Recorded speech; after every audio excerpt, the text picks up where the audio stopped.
Welcome, everybody, to a brand new Blu-ray and DVD out and about video today. And this week sees the release of the horror thriller Spell, hitting store shelves along with the third film in the action sci-fi trilogy? Seriously? Skylines. And Mill Creek is releasing 4 Blu-ray editions, one for Blind Fury, Like Father Like Son, The Freshman, Crossroads, all in their retro VHS cover line. Some really great old school classics. Plus much more. So let's go see the deals, exclusives, and we are at our first location, Walmart. So let's go in and see what they got.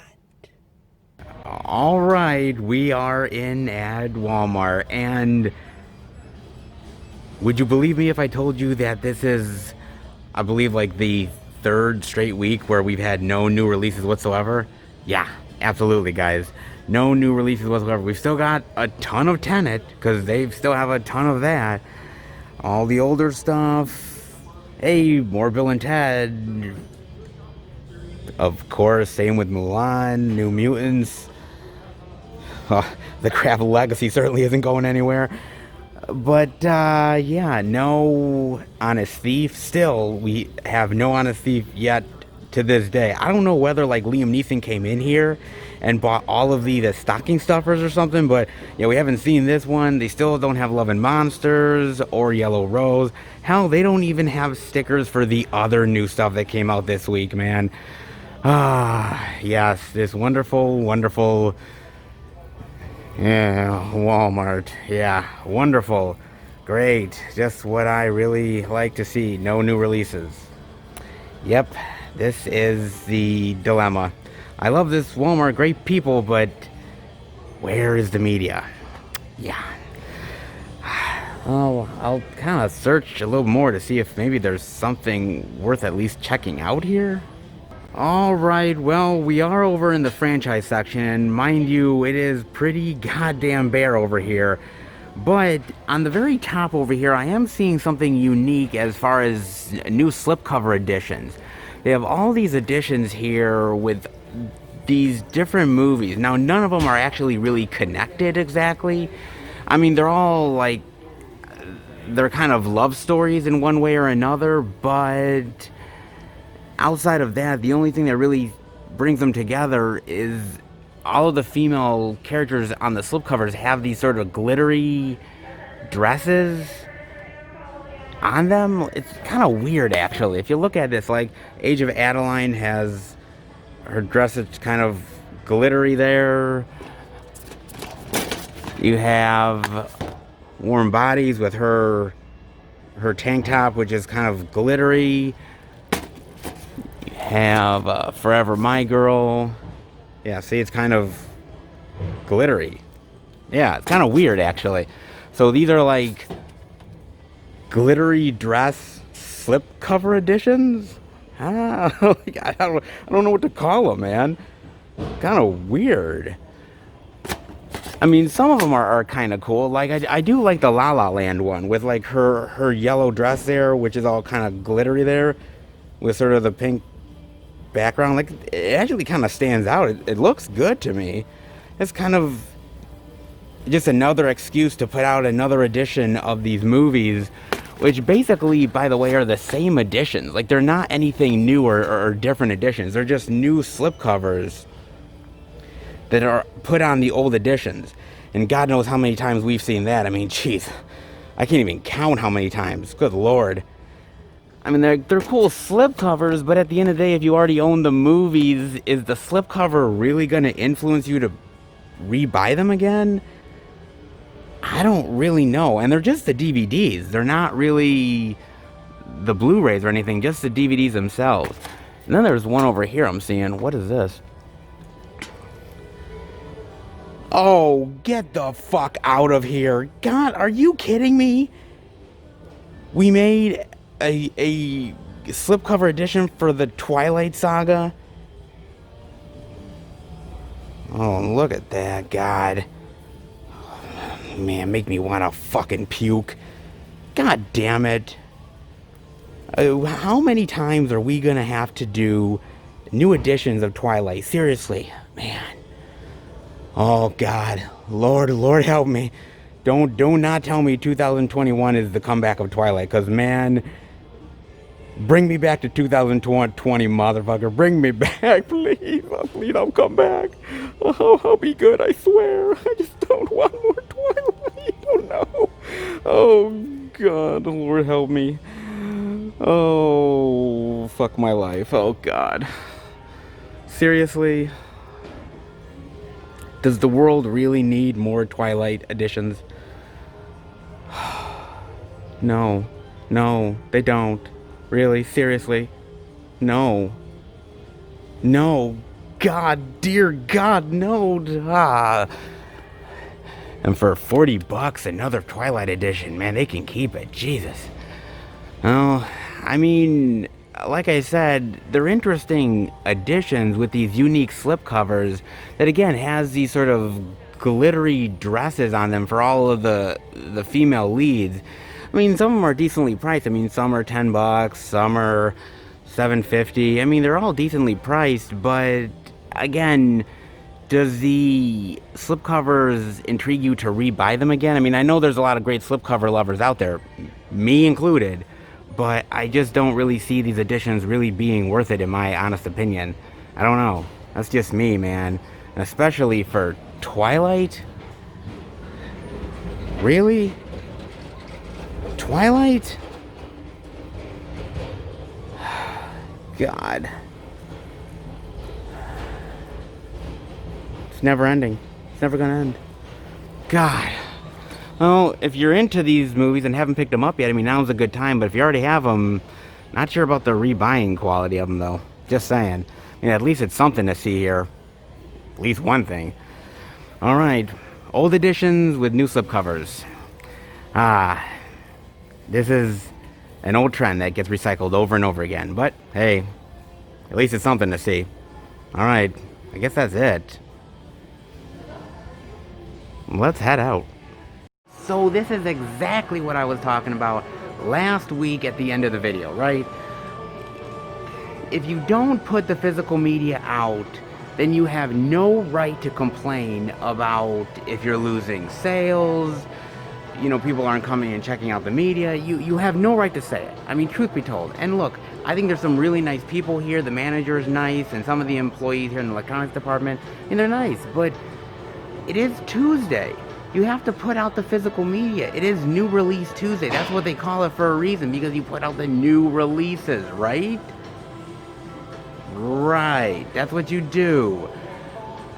I mean, maybe the truck is late, maybe the third-party vendor hasn't gotten here yet, but if it's in the back, put it out.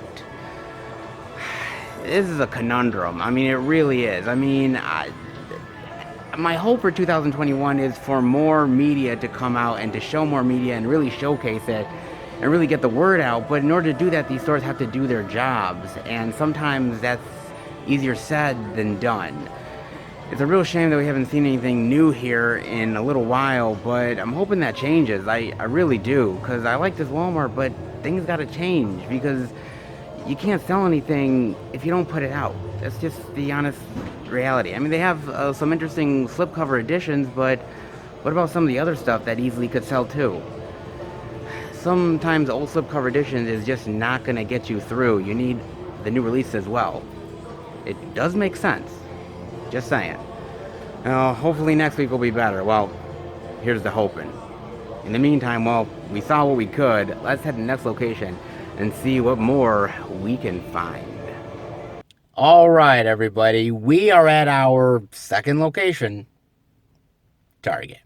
But before we go in, I wanted to talk to you guys about something, okay? So I was having a great conversation with my girlfriend's father. We were watching this documentary on 80s horror. And, you know, he was asking me about the future of movies. And he was asking me about physical versus digital, and how physical perhaps isn't as maybe doesn't preserve the movies as well as maybe it did back in the day, right? And how like DVDs are easily scratchable, and how you can deal with disc rot, and maybe digital is possibly the way better to store movies and preserve cinema going forward. Now, mind you, he is a college professor. He deals with the idea of social media and different physical platforms and digital, and so it's kind of interesting, a college professor discussing physical media with a YouTuber. Wild, man. Absolutely wild. I don't know if I won the argument, but it was quite an interesting argument to have.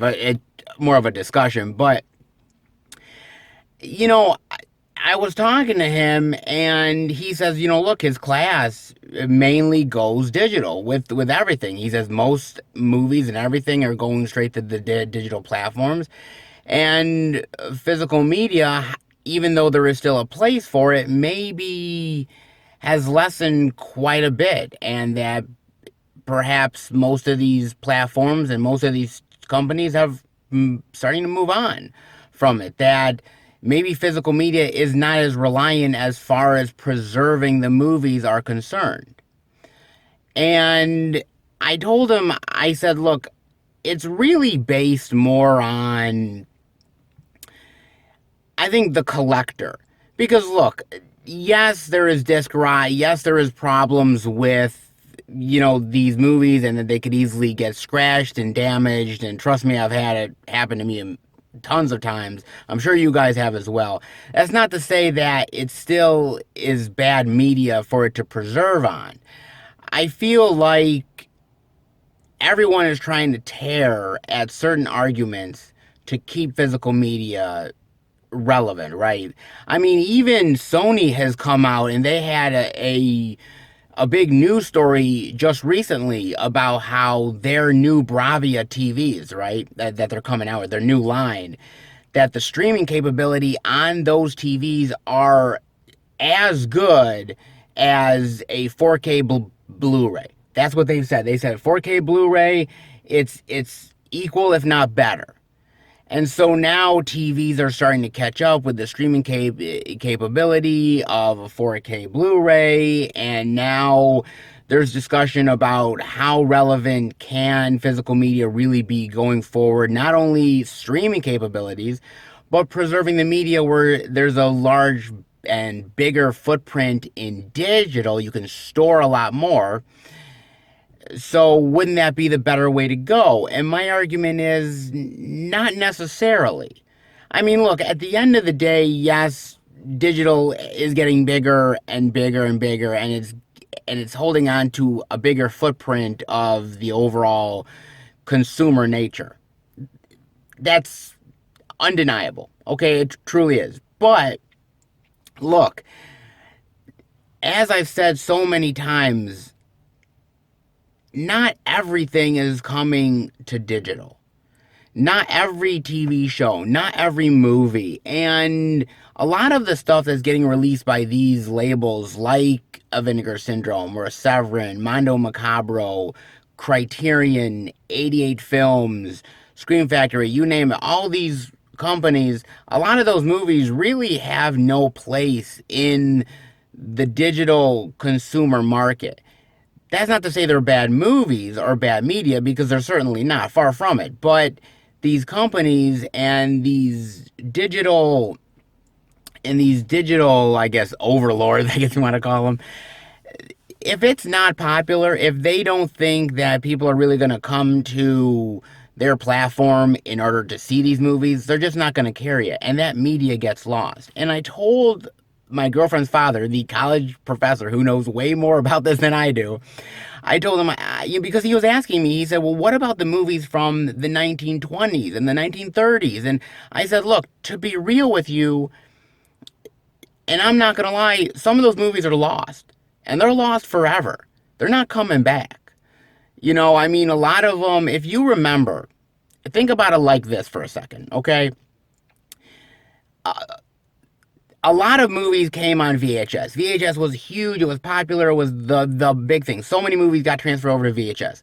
VHS to DVD, a large portion of that went on to DVD, but some got lost in the fold.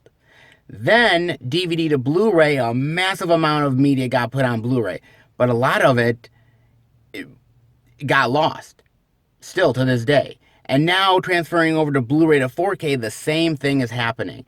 And do you think it's going to be any different going from 4K or 8K to a digital platform? In fact, it'll get worse. I'm not saying that physical media is perfect because Lord knows, far from it. But I think there is a true place for physical media to still have a great influence over the marketplace and still a great avenue to preserve movies, especially movies that are forgotten or ones that are not deemed popular enough to be worth saving on digital. So as much as I like digital, as much as I think there's a lot of great points to it, there are things that are not exactly the greatest, and you have to point those out, and you have to say, look, as much as there's issues with putting movies on DVD or Blu-ray and disc rot and scratches and a whole bunch of other things, there's a lot of upside and there's a lot of benefit. And I think going forward, the importance of physical media and the relevance maybe at first might get lost, but I think over time, when digital continues to have such a bigger footprint, I think people will see it more and more. Right now, some do, not all, but I think over time it'll gain more importance. That's my perspective. I don't know what you guys think. Definitely let me know. But a very interesting discussion between a college professor who knows his shit and a simple YouTuber. Boy, oh boy, I wish I had that one recorded. Oh, well, speaking of physical media, it is a slow week. There's only a few releases to come out, and, well, clearly Walmart didn't have shit. But let's hope for the physical media gods that we see something here at Target. The only way to find out is to go inside, so let's head in. All right, everybody, we are in at Target, and, well, there's at least one thing we're showing off, and that is none other than the Blu-ray digital of Spell for $19.99, the DVD for $17.99. Look at this. Evil has its roots. Oh, very nice. I like the cover there where he's peering through the doorway, like his eye, like, oh my God, what is happening? Help me.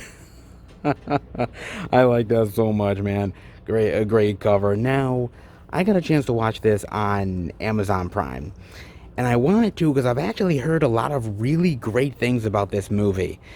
It's one of those kind of word of mouth movies, I would say, because it's not like this movie has a lot of hype attached to it or anything, but the trailer looked really effective, and I think people wanted to give it a chance, and most people say, you know what? It was actually pretty good.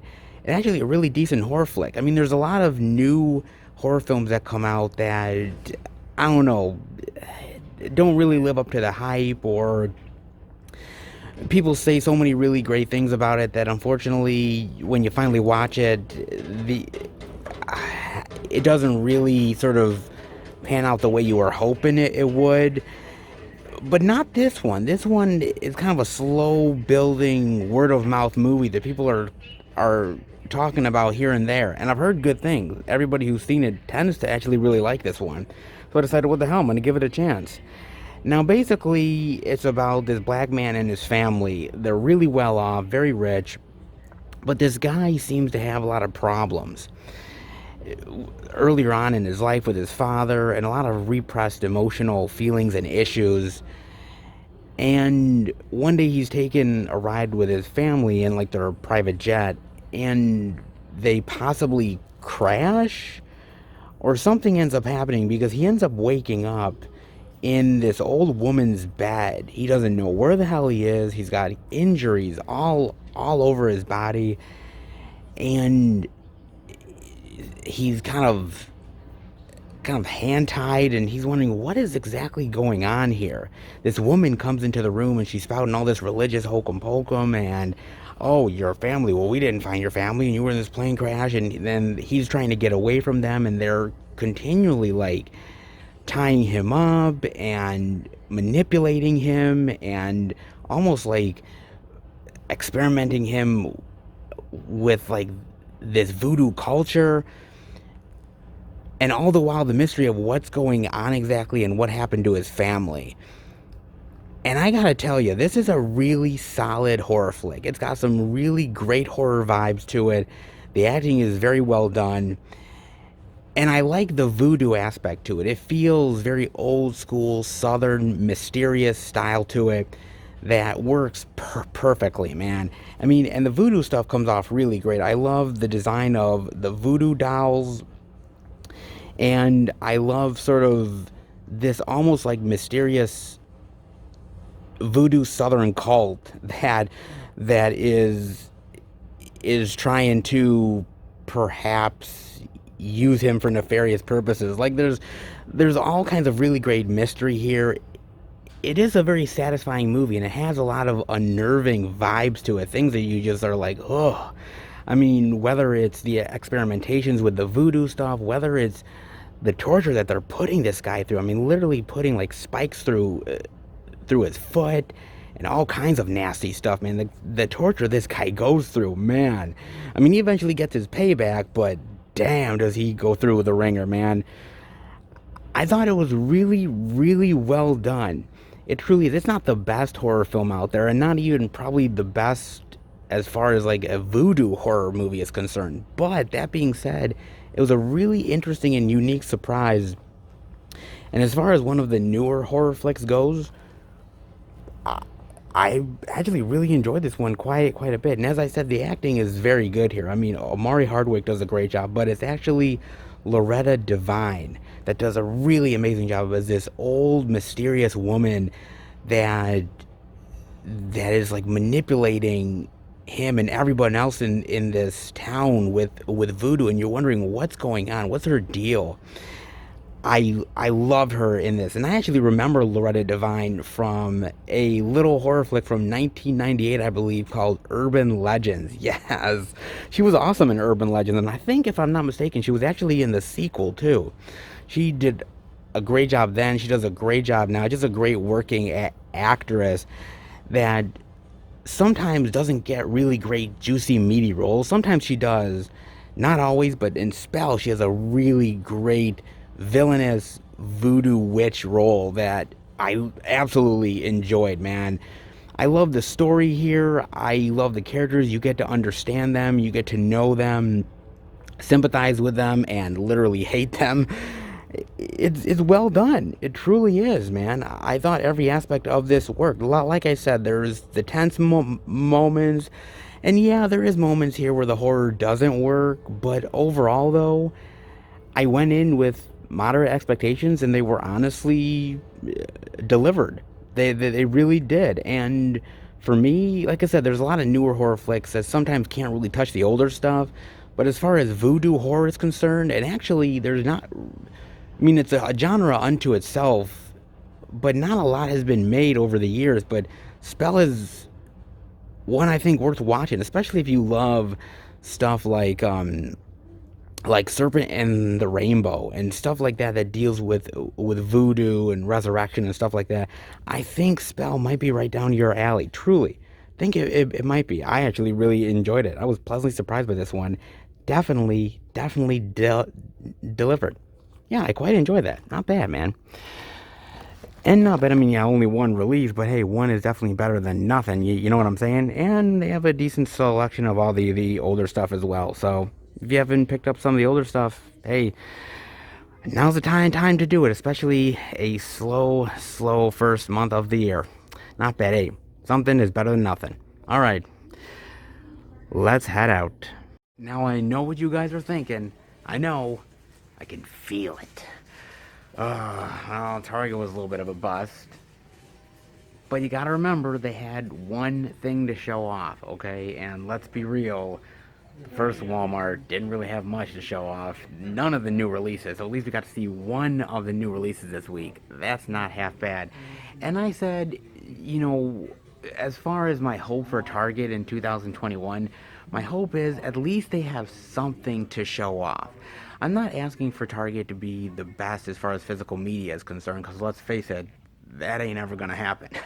But if they can at least have maybe one or two of the releases every single week, then consider me a happy camper. So, yeah, there was really only maybe two or three titles that would have come to the stores anyway, so at least something, as I said, is better than nothing. And honestly, I never really thought that Target was honestly going to carry Spell. I mean, usually they're not big into really like a lot of horror flicks, and especially some unknown horror, but color me surprised, they actually beat out Walmart. Who would have thought that? Okay, but I'm really glad that they do have it, because at least it's out here, and at least if people come in here and are searching for it, they'll be able to find it, and that's important, because again, you're not going to sell the physical media unless the physical media is out and you're able to buy it. That's important, and at least Target has that, so you know, not half bad. Hope you guys enjoyed it. The one title that I showed off. Hey, but it is a good title, and it's worthy to show off indeed. Alright, let's go to the next location, and hopefully more physical media to check out.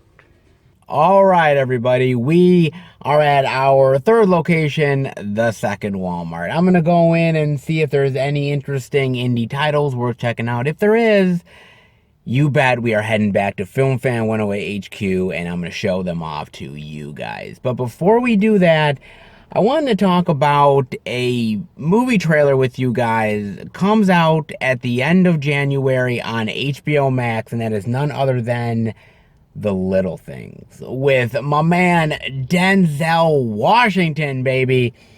Now, I love Denzel, man. If you are a movie lover of any kind, dude, Denzel is essential. Clearly is essential, man. And this one looks really interesting. Basically, from what I gather in the trailer, he is somebody who is an ex-FBI guy, very skilled, that left the department for whatever reason, and he's on the case of trying to find this killer who is hunting these women down and brutally murdering them. Rami Malek is the FBI agent that's tasked onto the case that is working with Denzel.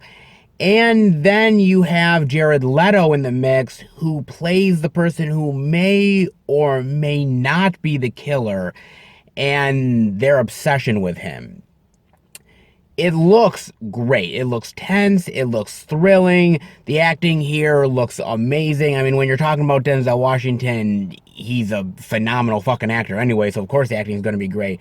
But Rami Malek looks really great here, and so does Jared Leto. The movie, you know, when I hear the idea of Denzel chasing down a killer, it reminds me of a movie like The Bone Collector, which I really love. The Bone Collector is awesome, man, with him and Angelina Jolie, I believe. Great flick, man. Awesome film. It kind of reminds me of that, and it even has kind of a vibe that I was looking at the trailer, almost like a movie like Prisoners, where they see this guy who could be the killer and just pinpointing on him and hoping that they've chosen right, because it seems like they're just really going after this guy and messing up his life. And it seems like Jared Leto, who's playing the creep here, is giving them every indication that he is the killer. So, you know, when you're throwing out like I'm a serial killer vibe, you kind of have to go where the creepiness leads you. You know what I'm saying? And, you know, well, Jared Leto, he kind of comes off as creepy anyway. But perfect casting, put it that way, man. But no, I think it's a really great amalgamation of actors, old school, new school. I'm kind of curious how it's all going to work together, because Rami Malek is a very big upcoming star. Of course, Jared Leto is an Oscar award-winning actor. But I've seen certain movies, and I don't know whether you guys have or not, but I've seen certain movies where Denzel is one of the lead stars with whoever hot actor is at the time, whether it's, Chris Pine or Mark Wahlberg, you name it. And what I find when I watch those movies is like Denzel is wiping the floor with them as far as acting is concerned. Like they're decent actors, but when you put them up with Denzel, it's like Denzel just like swallows them whole, kind of like if they're going into the Sarlacc pit or some shit. So sometimes actors get swallowed up by Denzel and just how goddamn good he is. And I'm hoping that Rami Malek can hold his own and Jared Leto. It looks like they are. It looks like a very thrilling movie with some really great action sequences and some good drama. So I am really looking forward to it. I hope it's good, man. I mean, it's coming to HBO Max. Obviously, everything's pretty much going to streaming now anyways. But, yep, if you have HBO Max, well, I guess little things will be on your mind very, very soon. So definitely looking forward to that. Definitely let me know what you guys think. In the meantime, let's head into the second Walmart and see if we can find any physical media goodness worth checking out. Well, I am in at the second Walmart, and it's a little bit of a rough go, not gonna lie. I'm looking around here, and I'm like, the front area has no new releases whatsoever. Nada, nothing. And I'm thinking to myself, wait a second, where's the new releases? Where's something here? Come on, we can't not have anything. And I searched, and on the side, I did find a few titles worth exploring, guys. Yeah, if you dig a little, you're able to find something. And, well, at least they put out some of the titles. A few of them, they should have put out weeks ago. But better late than never. So, you know what? I will at least check out these titles for you guys. Some of them I've seen, most of them I haven't, but all of them are worth exploring. So, Seth, how about you take it away, buddy, and let's show off those titles. Thank you, Seth. I will take it away from here, and let's show off some physical media, shall we? But before we do that, though, I want to paint a picture for you guys, if I may. So, a couple weeks ago, 2-3 weeks, I went back into the second Walmart on a Wednesday. It was, the day after doing the video, and I get out of work. I'm going to be spending some time with my mother. I got to return a couple things and buy a couple things, milk, you name it. And what happens is I decide, what the hell, I'm going to go over to the physical media section because they didn't have anything out on that Tuesday. Maybe overnight they put stuff out. Yeah, see what maybe they had. Possibilities, right? But what I didn't expect, okay, is literally the third-party vendor. Okay, I kid you not. The third-party vendor literally was putting out the new releases and the indie titles the evening of Wednesday, the day after the new release Tuesday, on Wednesday evening, putting out the physical media. I kid you not. And I was literally stunned. I was like, what? Really? They couldn't find the time on new release Tuesday to put them out, so they're going to do it now on Wednesday evening before Thursday? Oh my God. This is what frustrates me. Seriously. I love physical media. I love talking about physical media. I love talking about movies. You guys see the passion every single week from me. But this pisses me off because how in the world are we supposed to get the word out on physical media? How are we supposed to, if I were to tell you guys, hey, this is a really cool release, This might be worth checking out.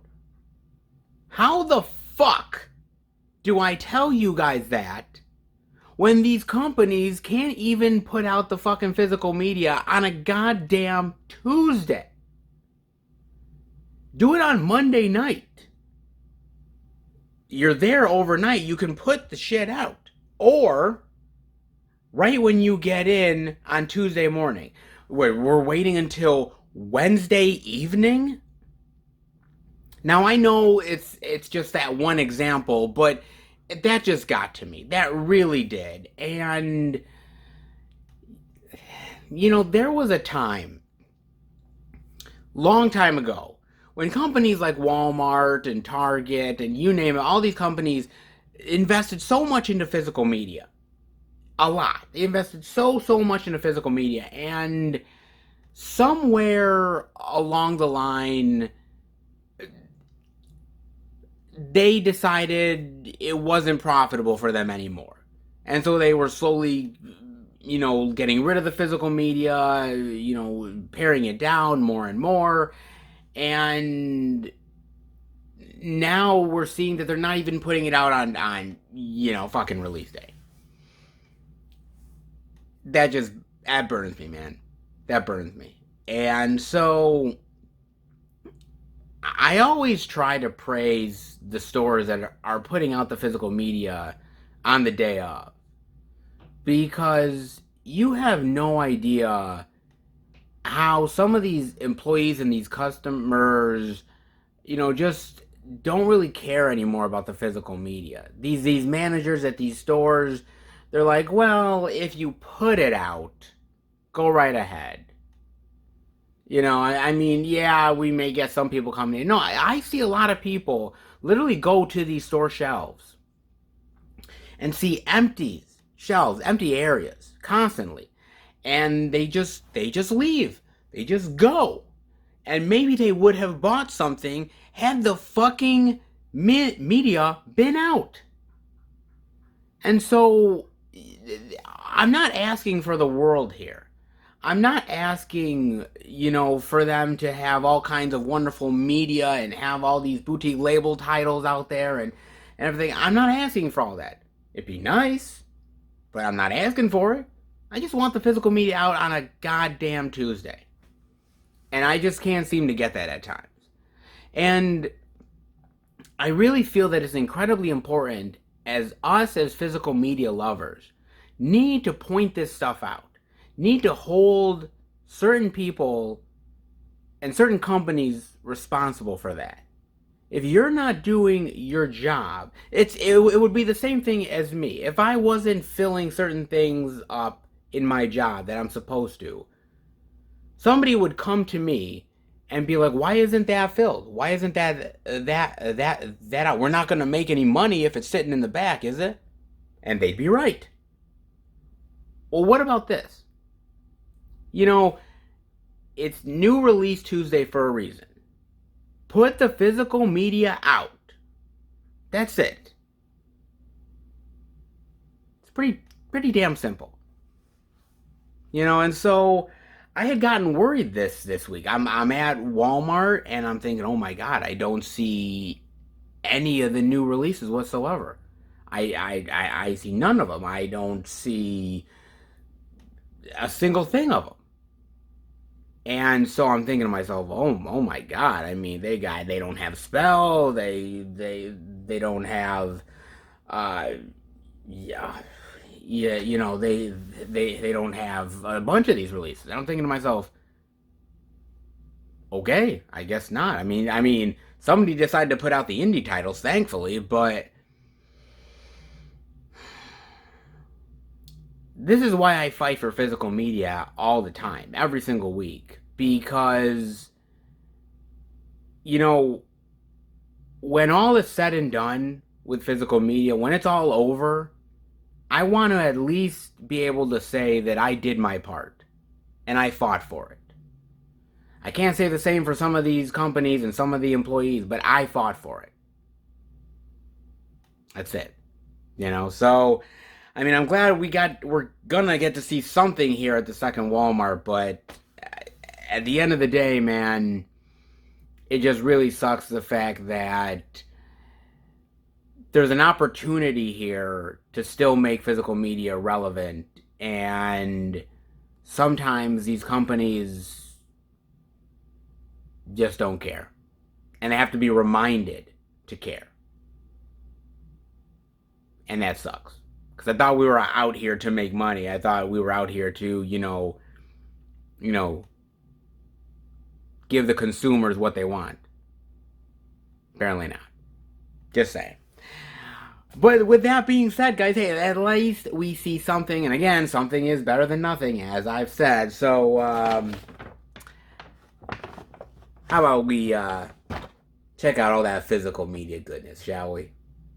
And here we go with some physical media second Walmart goodness. The first three titles, let's dive in. And, oh, well, clearly it would not be second Walmart goodness if we didn't have a little faith. Yes. Oh, and literally the title is Faith. Yeah. Okay, that pretty much spells it out now, don't it? Oh, baby, what the hell is this one? Kind of surprised this is not Dove approved. Oh, man, they slacking, man, they slacking. Where's the Dove approved sticker? Come on, man. I was hoping. Man, we didn't get that Dove approved. So devout evangelical Christian suffers a sudden and unspeakable tragedy. Cindy faces it. Well, God, I guess his family begins to waver. He must find a new light that leads him back to where he once found solace with God. Oh, of course. I wonder what the unspeakable tragedy was, though. I wonder. It was like a car accident, or like his family unfortunately getting killed, or maybe he accidentally wore his wife's underwear, which truth be told can be an unspeakable tragedy. So, I mean, there is that too, but I mean, I don't know. It's kind of interesting because the cover doesn't really make it out to be like this really hard-hitting faith-based drama. It almost kind of looks like it's kind of like a quirky faith comedy almost. Like the way they're looking at each other, and of course with the cross and everything, I'm like, oh, maybe it's some sort of quirky comedy thing having to do with faith. Well, no, there's some crazy unspeakable tragedy, and he's got to learn to live with God again. But damn, that cover does not really say that to me. I don't know. It just doesn't. Like, I look at this cover and then look at the synopsis, and I'm like, they are two different things, man. I mean, like I said, I've said it time and time again, I'll continue to say it, the faith-based genre is huge. I mean, seriously, it is gigantic. It makes a shitload of money every single year. And I get it. I mean, because, there's a lot of really devout Catholics out there, a lot of devout Christians who really love these faith-based movies. It speaks to them. I understand that.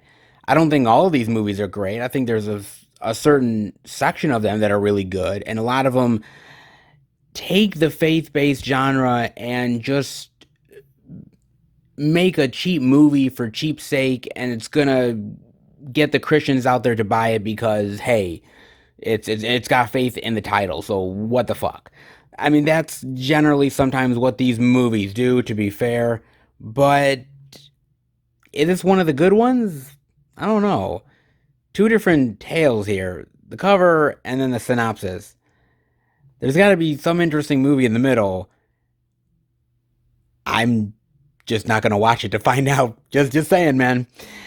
Then I'm seeing they have the DVD of American Dream. Oh, very nice. The deal is not done until the blood is dry. I love that. I love that quote, man.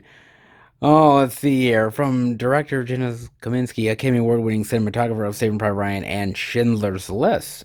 Okay. And with Nick Stahl. Oh, man. It's been a hot minute since I've seen him in anything. Shit. Oh, man. One way or another, they're going to make a killing. Oh, look at that. He kind of looks badass, I guess.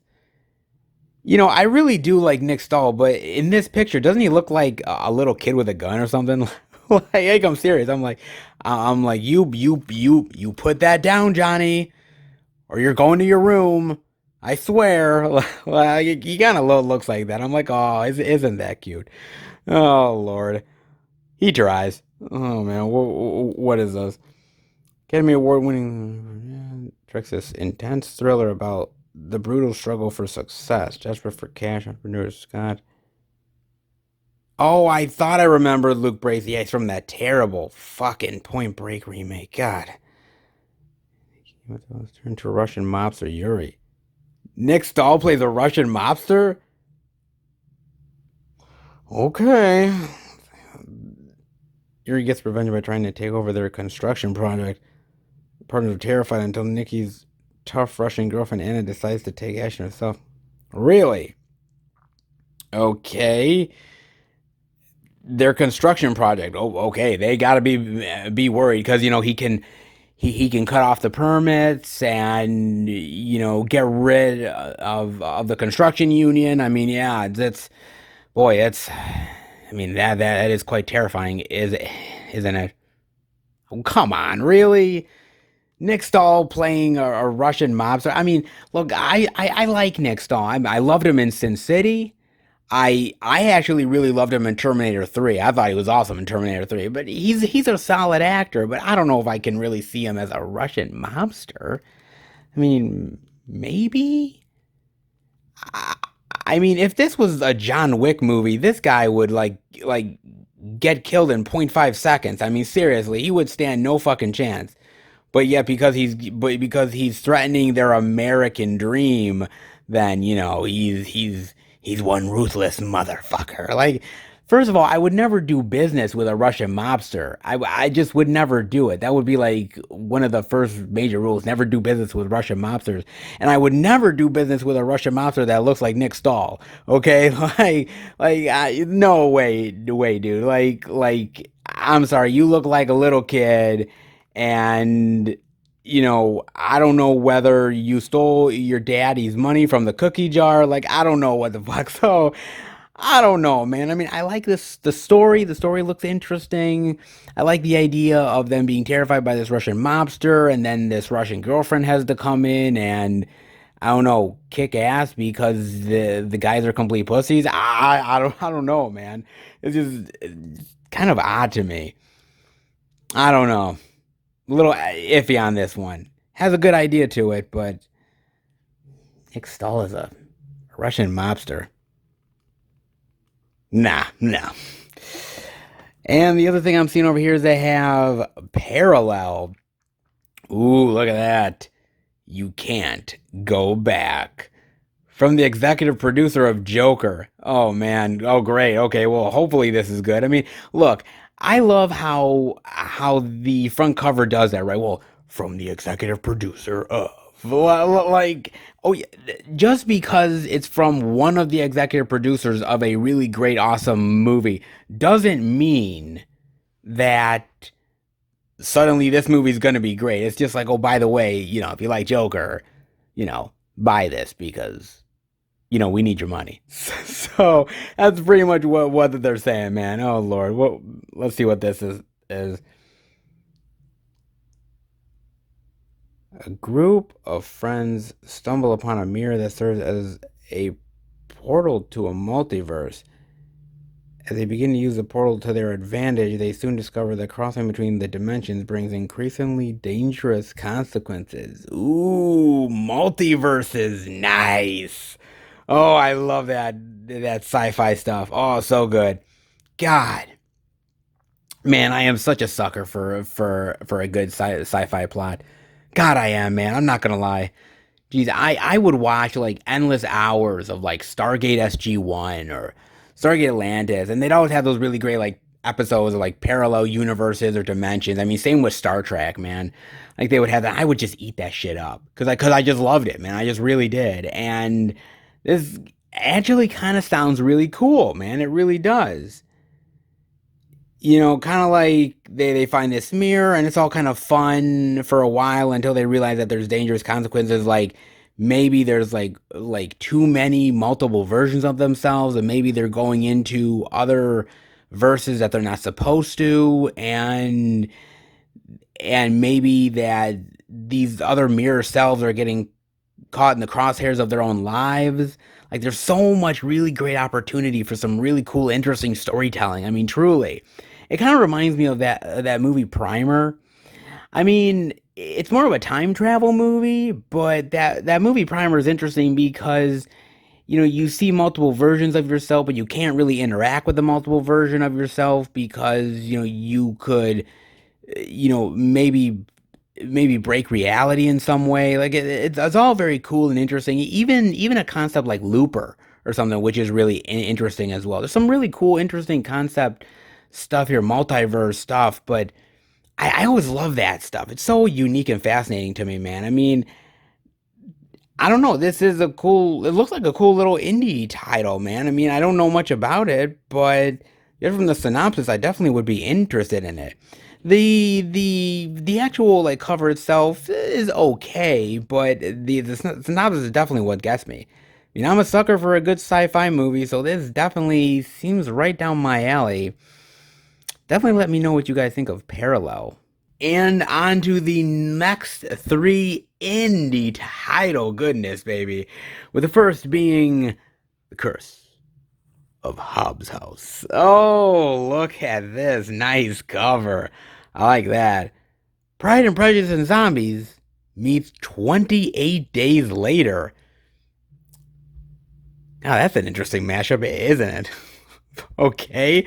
All right. And on we go, man. Good Lord. What in the world is this? Don't wake the dead. Well, no shit. Okay. Well, that's pretty obvious, isn't it? Oh, let's see what this is about. At the death of her aunt, Jane Dorman travels to the family's remote ancestral home, hoping to receive a large inheritance. When Jane's estranged sister arrives at Hobbs' house, the said sister's simmering hate breaks out completely. And a violent unexpected storm comes. Really? Like the zombies just come out of nowhere, okay? Well, that turned quite fast, didn't it? Like okay, I'm looking at the synopsis. I'm like, okay, there's this, rivalry between these sisters, and money from this estate, and okay, seems like a little interesting family drama, and then bam, bring out those motherfucking bloodthirsty zombies, baby. I'm like, what? Where the hell did they come from? Good lord, man. Like it's like God, like one minute you're having a fight over money from an estate, and the next minute you're literally fighting a zombie horde. God, don't you hate when that happens? Lord, man. Jesus. I don't know. Like, does that really sound like Pride and Prejudice and Zombies meets 28 Days Later to you? Like, it doesn't to me. I don't know. I don't get that vibe.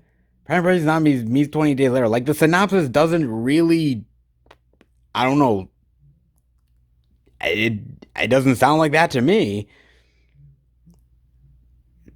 I mean, it's maybe an interesting movie, an enthralling zombie thriller. Okay. You know, it sounds interesting to me. I'm not gonna lie. I like the whole idea of a twist. I really do. I like the idea of there's like a twist in a movie. Like you think it's one thing and it turns into another. Like for instance, From Dusk Till Dawn. Like half of that fucking movie, you're thinking, oh, it's obviously like these criminals that are on the run, taking these people hostage, and suddenly next thing you know, like holy shit, like fucking vampires. Like what the fuck? Like you're like, okay, this completely turns. But that works. I don't know about this. I mean, maybe it could work. I mean, to be honest with you guys, I love the zombie genre. I love the zombie genre so much. I really do, man. But I'm not gonna lie, I've been disappointed within the last, God, dare I say, like 5 years, if not more, of the zombie genre. Now, that's not to say that there isn't good zombie movies that have come along within that 5 year period, because there have been, but it's been kind of few and far between. For the most part, to me, I felt like the zombie genre kind of needs a long break for a while. There's a lot of movies that come out that just don't do the zombie genre service, and I don't know whether this is one of them or not. I mean, it's an interesting idea, sisters fighting zombies who are literally at each other's throats, but I guess I could watch like a Romero movie and get characters being at each other's throats, and it's awesome because it's Romero. Like, I don't know what this is gonna bring to the table, but it could be cool. And truth be told, I like the cover. I think the cover looks awesome. But as you guys know, we've been tricked before, because not every cool cover translates into a cool movie. I don't know about this one. Zombie goodness. Maybe? But definitely not Pride and Prejudice and Zombies meets 28 Days Later. That's for damn sure. Okay.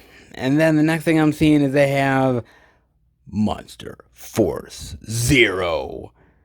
Oh my god, what in the fuck is this? Holy shit. Like, it almost, like, I just want to say, like, when I see like Monster Force Zero, I'm like almost like Fox Force 5, like Fox Force 5. I want to be like Monster Force Zero. Like, I just wanna like have a big old yelling of the title. It just kind of demands it, man. What in this, like, it's space and looks like weird meta-humans, and the fuck is up with the dinosaur? What? From zeros to heroes. After their comic book dreams are crushed, a group of sci-fi cosplayers are granted superpowers by ancient aliens and are transported to the multiverse to do real battle with evil forces bent on Earth's destruction.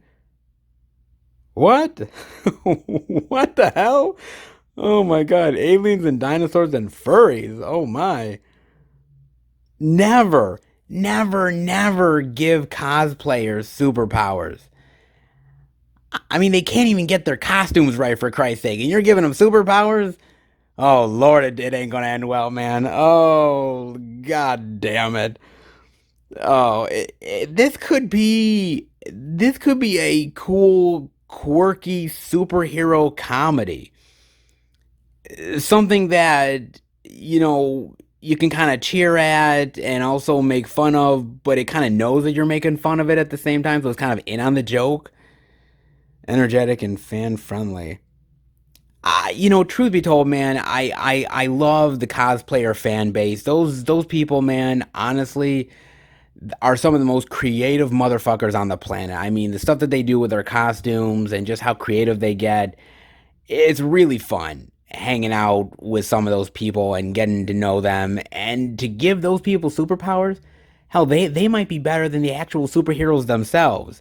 I mean, watch out, Captain Marvel, because cosplayers are coming to take the day, baby. It could be fun. Truth be told, it could be a really fun movie. Kind of weird and bizarre.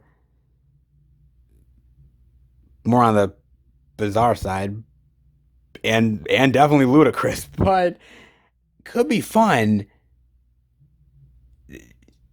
Weird dinosaurs, space stuff, ancient aliens. What? This is so weird, man. My god. I don't know what to make of Monster Force Zero. I just know it's probably one of those madcap, crazy as fuck, weird ass movies that you just have to experience. And what the fuck is up with the dinosaur? What is up with the dinosaur, man? Oh my god. What in the literal hell? Oh my god, man. This looks like fun. I'll give it that.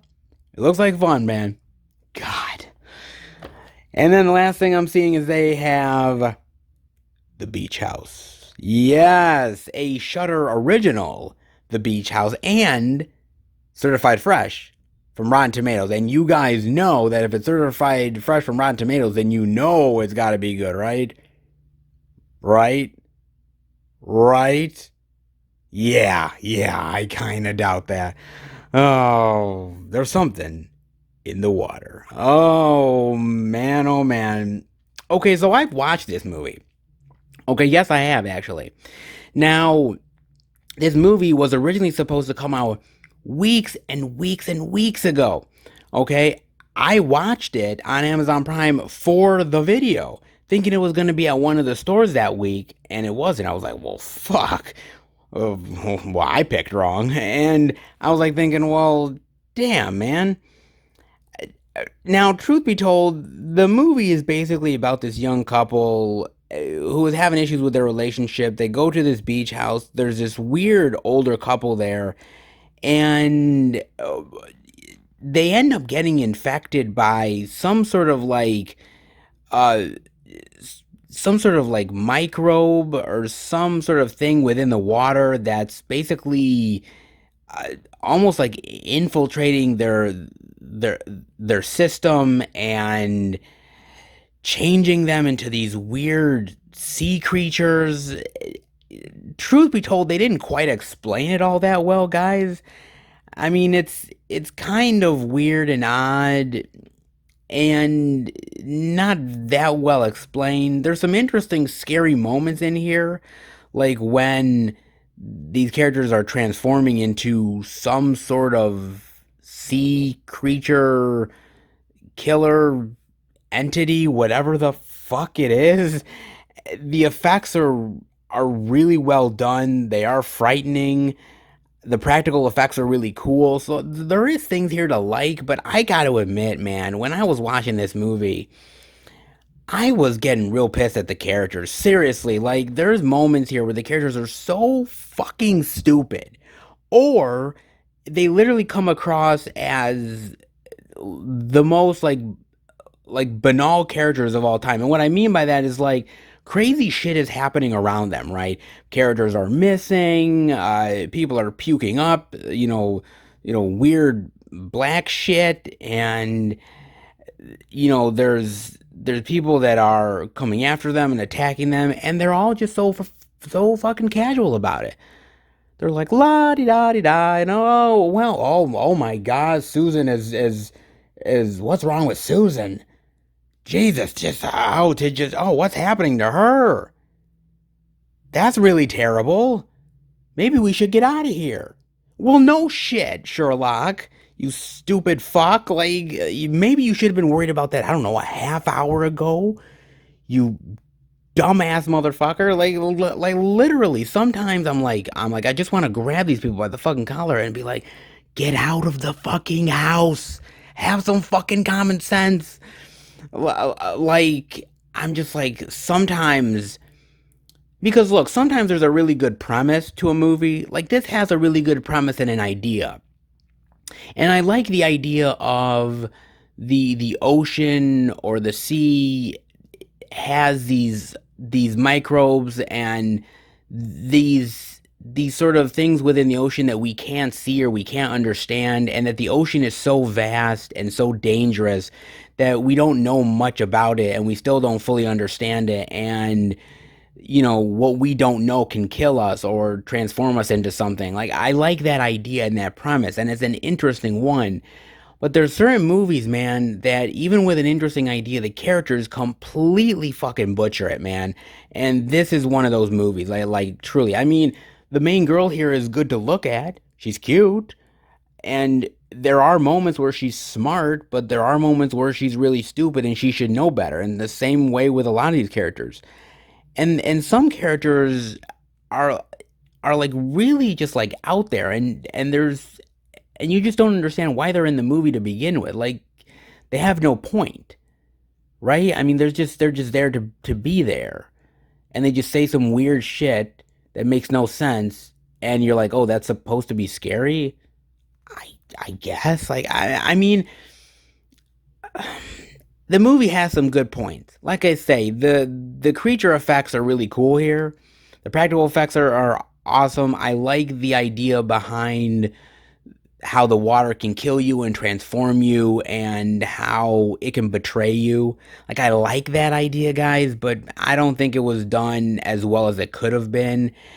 And I just think that with characters making too many stupid decisions At a certain point when I get to a certain age, man, and I just see some of these characters making stupid decisions, and I'm just like, dude, you deserve to fucking die. You deserve to fucking die.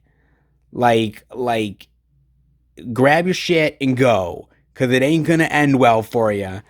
But you want to stay because your boyfriend that you don't really like is spewing up black bile, and you think for some way that you can save him. No, you don't like him.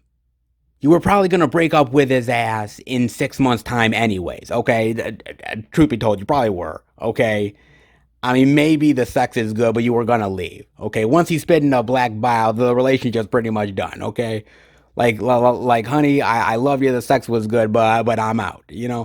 So I don't know, man. Like, see, I've watched enough Shutter originals at this point that I appreciate what Shutter does. They're they're good at taking really interesting ideas and making movies out of them, but I don't know if sometimes the execution is done as well as it could be. Again, I appreciate Shudder's attempt at trying, and I think sometimes they do a really good job, and other times not so much. This isn't the not so much category. It's an interesting idea that gets derailed by a lot, and I mean a lot of stupidity. Such a goddamn shame. Had potential. Damn. Well, to be fair, there is a lot of potential here. Some very much possibly earned, and others wah wah. But still, some unique titles that are worth checking out at the second Walmart. Not bad, guys. I always love that indie goodness. Bloodthirsty zombies, deadly microbes, parallel universes. All you need is faith. The American dream gone terribly wrong, and cosplayers turned into superheroes. What kind of nuttiness did we find, baby? Oh boy, we found some really odd numbers this time around, didn't we, guys? Yeah, we definitely did. It was nice to see some unique and interesting physical media from the second Walmart. And look, like I've said, all I'm asking for is for the physical media to be out, man. At the end of the day, for me, physical media is important. It's something that I've grown up with. It's something that I've made friends over and has taught me life lessons and has given me wonderful experiences that will last forever.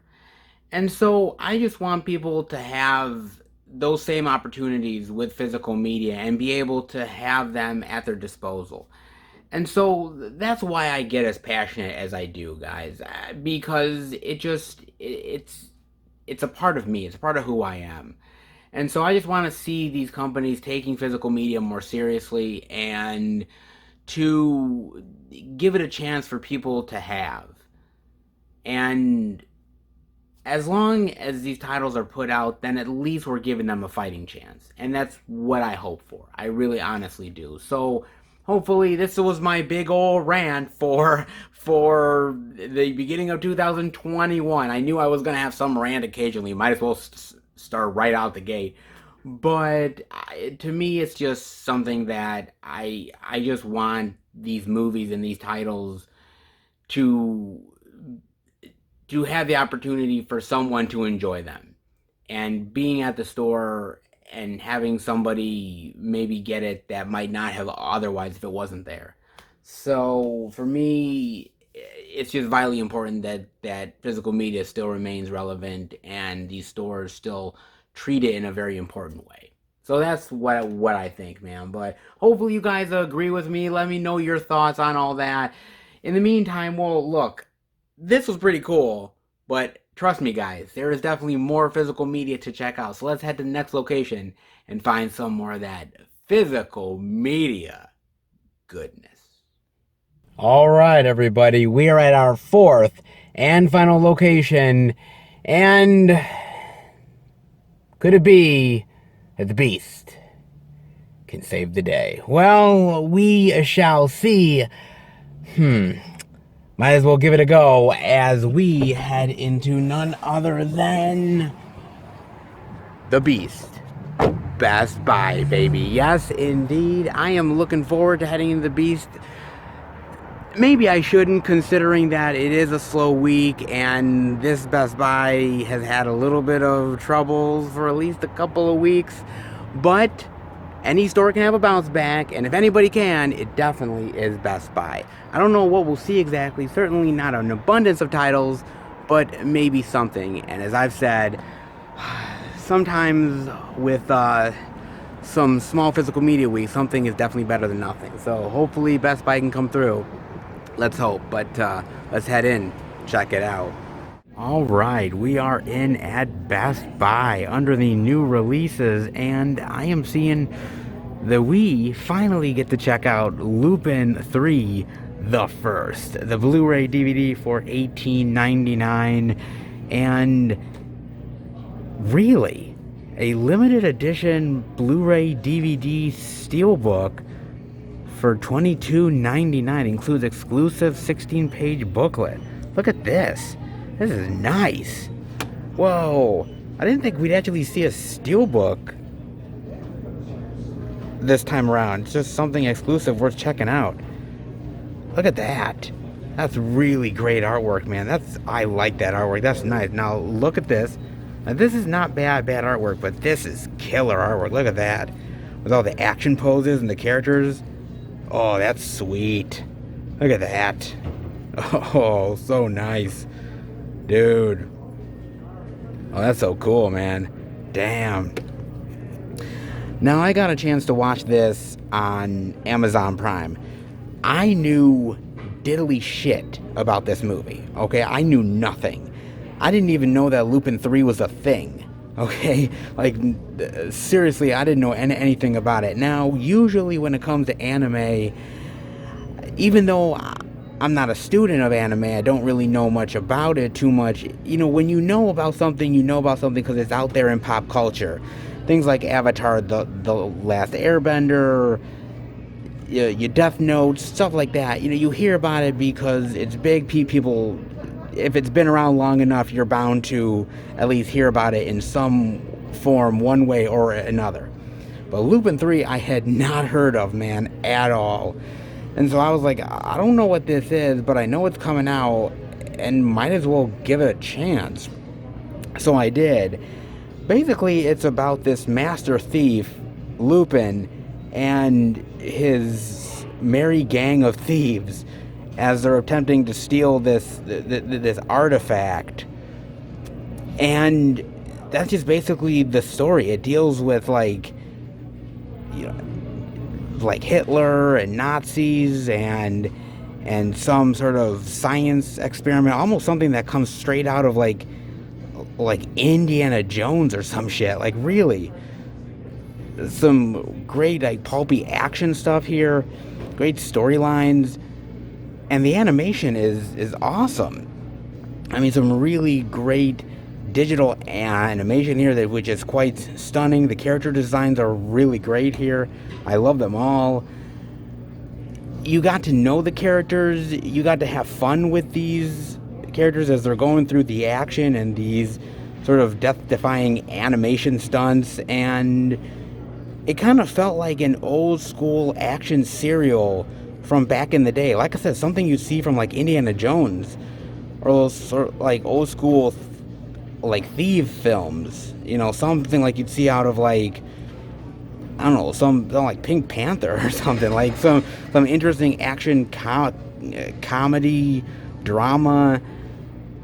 I was really intrigued by this movie and I really liked it, man.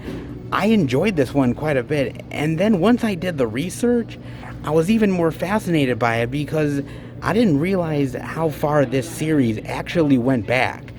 And what I mean by that is, okay, so this started out as a manga comic back in the late 60s, which I knew nothing about. That was wild.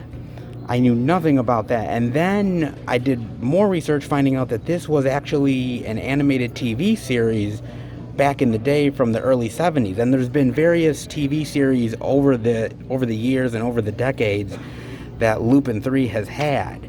It's had various iterations, various TV movies, theatrical films overseas. It's just continued to be a part of the anime manga pop culture for literally decades upon decades, and I knew nothing about this. And this now has me so intrigued, man, because there's been different iterations of the character, there's been different animation styles, different things overseas. It's been quite a wild ride for the character and quite a wild ride for this series. I just didn't realize how far this went back, and this is kind of like, this character in this series is actually anime manga royalty in a lot of ways. I don't know if it's really found an audience here in America, because anything that would be worthy anime and pop culture, you would find out about it eventually, right? I mean, somehow, some way, somebody would post something on Facebook or other websites, but I've heard nothing about Lupin ever. This is the very first time I've ever heard about it, and I fell in love with it. I love the world of this. The music is straight out like, almost like a 70s spy movie or something. Like, great 70s style music here. The characters are really vibrant and well drawn, and I loved it. I did. Truthfully, man, I did. I was so shocked. I was not expecting this, man. And I just decided to give it a chance. I mean, look, I've told you guys so many times I'm not really an anime lover. I don't really go out of my way to do that. It's just not my thing. But this was just like an out of the blue, I'm going to give it a chance, what the hell, and I fell in love with it. So this might be my gateway into anime. Truly, it might, because I got to go back and look at all the iterations of Lupin. I really do. Like, all the way back from like the early 70s with the TV show stuff to the TV movies and all the different animation styles. Blows my mind that I've never even once heard about this. It is really, really well done. And I think for me, this might be something I gotta dive into. Really, truly, it's gotta be. I don't know what you guys think of this, if you guys have ever heard of it, but the action in here, the adventure, the characters, the comedy, the plot, I was engaged all the way through. And I can't say that for many animes, but so far that I've watched. But damn, this one got me. I love this one, truly, man. I gotta check out more Lupin. If you guys know much about it, give me some info on it. The good parts of the Lupin legacy, the bad parts, you know, where should I start? I mean, definitely let me know. I love this, and I gotta dive into more. Seriously. There's a ton of special features here. You get the booklet, interviews with the director and cast, the English cast, animation breakdown, the premiere, trailers and promos. A lot to chew here. And what a great, awesome character that, oh my god, I can't believe I've never heard of before. Holy shit. Like, seriously, it's blew my mind, guys. It's like a cross between Pink Panther, James Bond, and some really interesting animation styles. Man, I love this. It was awesome. Dude, who would have known? Just give it a chance. It's crazy. So good. God. And speaking of really good, actually, crazy enough, I'm finding a couple more steelbooks that I haven't seen yet over at Best Buy before. I'm seeing that 45th anniversary limited edition 4K Blu-ray digital Jaws steelbook, which for $18.99 is a great goddamn price. I remember when this came out that particular week, and Best Buy had sold out. They completely sold out. They didn't have any one of them whatsoever. And I was like, damn it, we're not gonna see it. And so eventually I'm finding that usually there's like new print runs of Best Buy steelbooks. Like, eventually they come back, which is great for people who missed out on it. But I know my friend John got one, but he only got one because he ended up pre-ordering it. But That's an awesome steelbook, man. And the 4K looks gorgeous. It's beautiful. Jaws is an amazing film. And a lot of older films heading off to 4K don't always get the best treatment, I find. But if a studio is really interested in making sure the best quality presentation is available, then they are going to go out of their way to really do their best job on it. And Jaws is one of those premier titles that you just knew was going to look gorgeous, and it is. It's an amazing film. It's one of the best shark movies of all time. That's actually, what the hell am I talking about? It's the best shark movie of all time. And if you guys don't own it yet, definitely do it. The extras are the same as previous Blu-ray editions, but just the picture quality alone is so cool. And for $18.99 for this limited edition steelbook, that is a damn steal, man. That's awesome. And they also end up having that 1917 4K steelbook as well, that limited edition one, for $18.99 as well, which is a really great deal also. And this is an awesome war movie, one of the best to come out in a long time. Just a really great piece of filmmaking, and the action and the cinematography and the acting, everything is just stellar and stunning in this. It's just an amazing movie, and deserves all of the praise that it got, truly, and would look stunning in 4K. Just saying, man. Another one that I hadn't seen before, but again, $18.99 for that steelbook is amazing. And the same with Jaws. Jaws is like the premier steal. If you can pick this up, find it at your Best Buy. Again, like 45th anniversary limited edition. Usually it goes for a lot more money, but that's a really fantastic deal. And what a amazing fucking film, man. Like, Jaws can't be beat, dude. And the same with Lupin 3. Dude, how have I not known about this before? What the hell? Dude, I did not know about this, and I'm so happy. I just, on the off chance of watching it for the video, I was blown away, man. I gotta look into this. I mean, started all the way back in the late 60s, and still surviving to this day. Wild, man. Just the power of anime and manga, and dude, awesome. So cool, dude. I'm so happy to see this here, and the steelbook looks killer, man. Awesome. Oh, that's really great. God, I can't wait to see what we see next. And we are over in the side area for the new releases, and it looks honestly like it's a barren wasteland.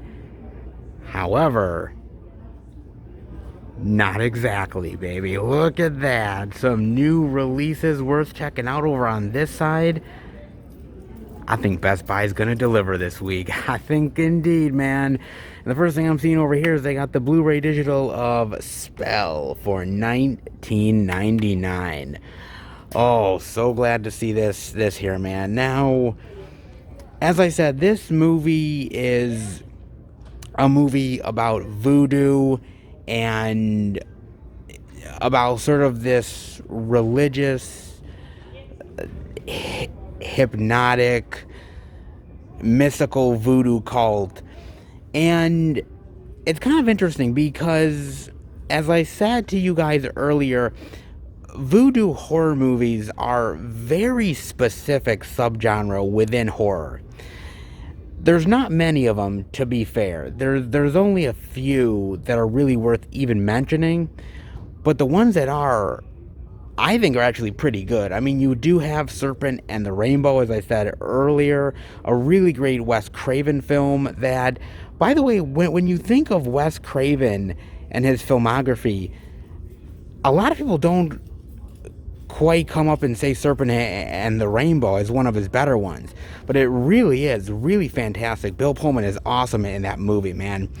I mean, you have that one. You also end up having a mid-2000s horror flick. It's actually a slasher flick, but it's called Venom.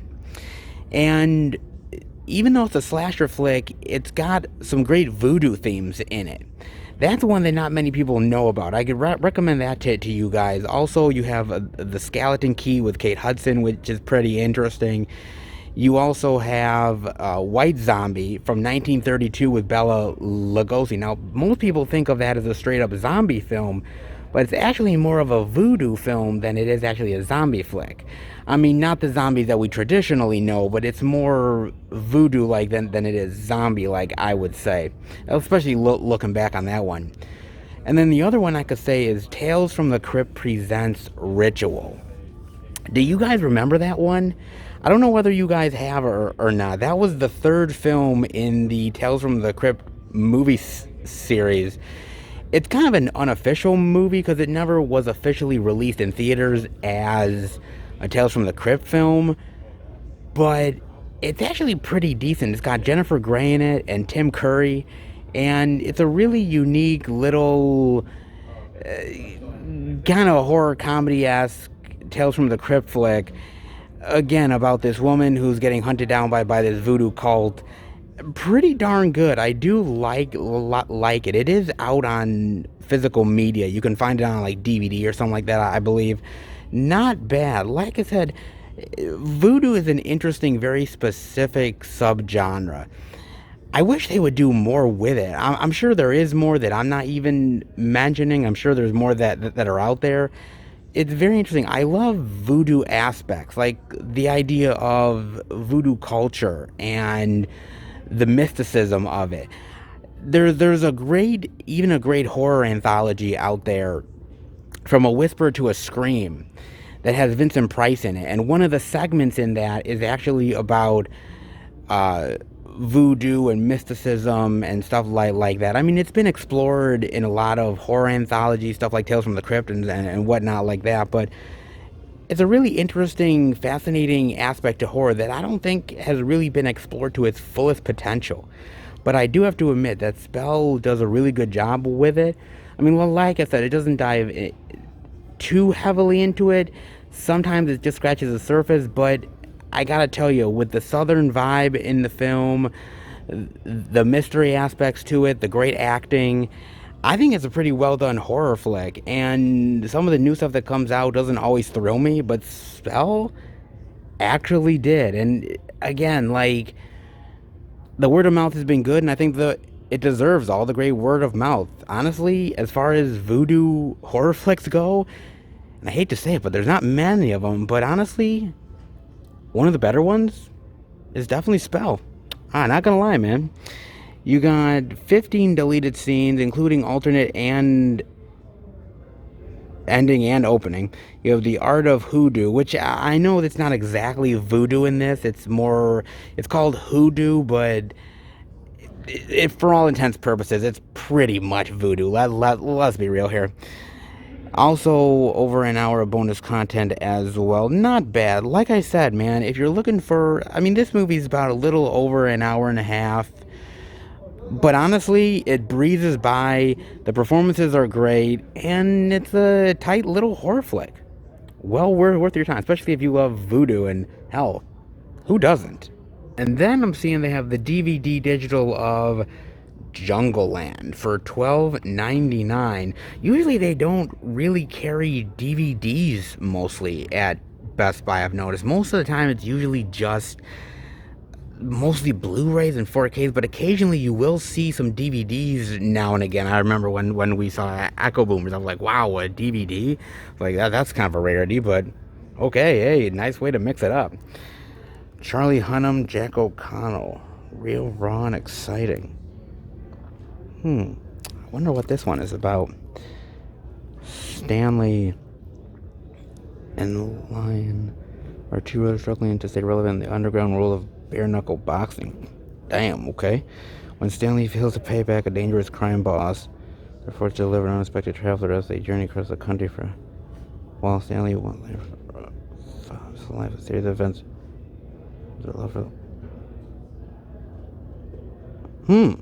Actually, that kind of sounds interesting. Like brother boxing drama. Nice. God, man, where have I seen Jack O'Connell? Fuck. Thinking about this right now. Oh, you know what? Now I remember. I saw him in Money Monster with Clooney. Yeah. Yeah, he played the guy that was storming into the TV station and everything and holding Clooney hostage. Yeah, he was really good in that, man.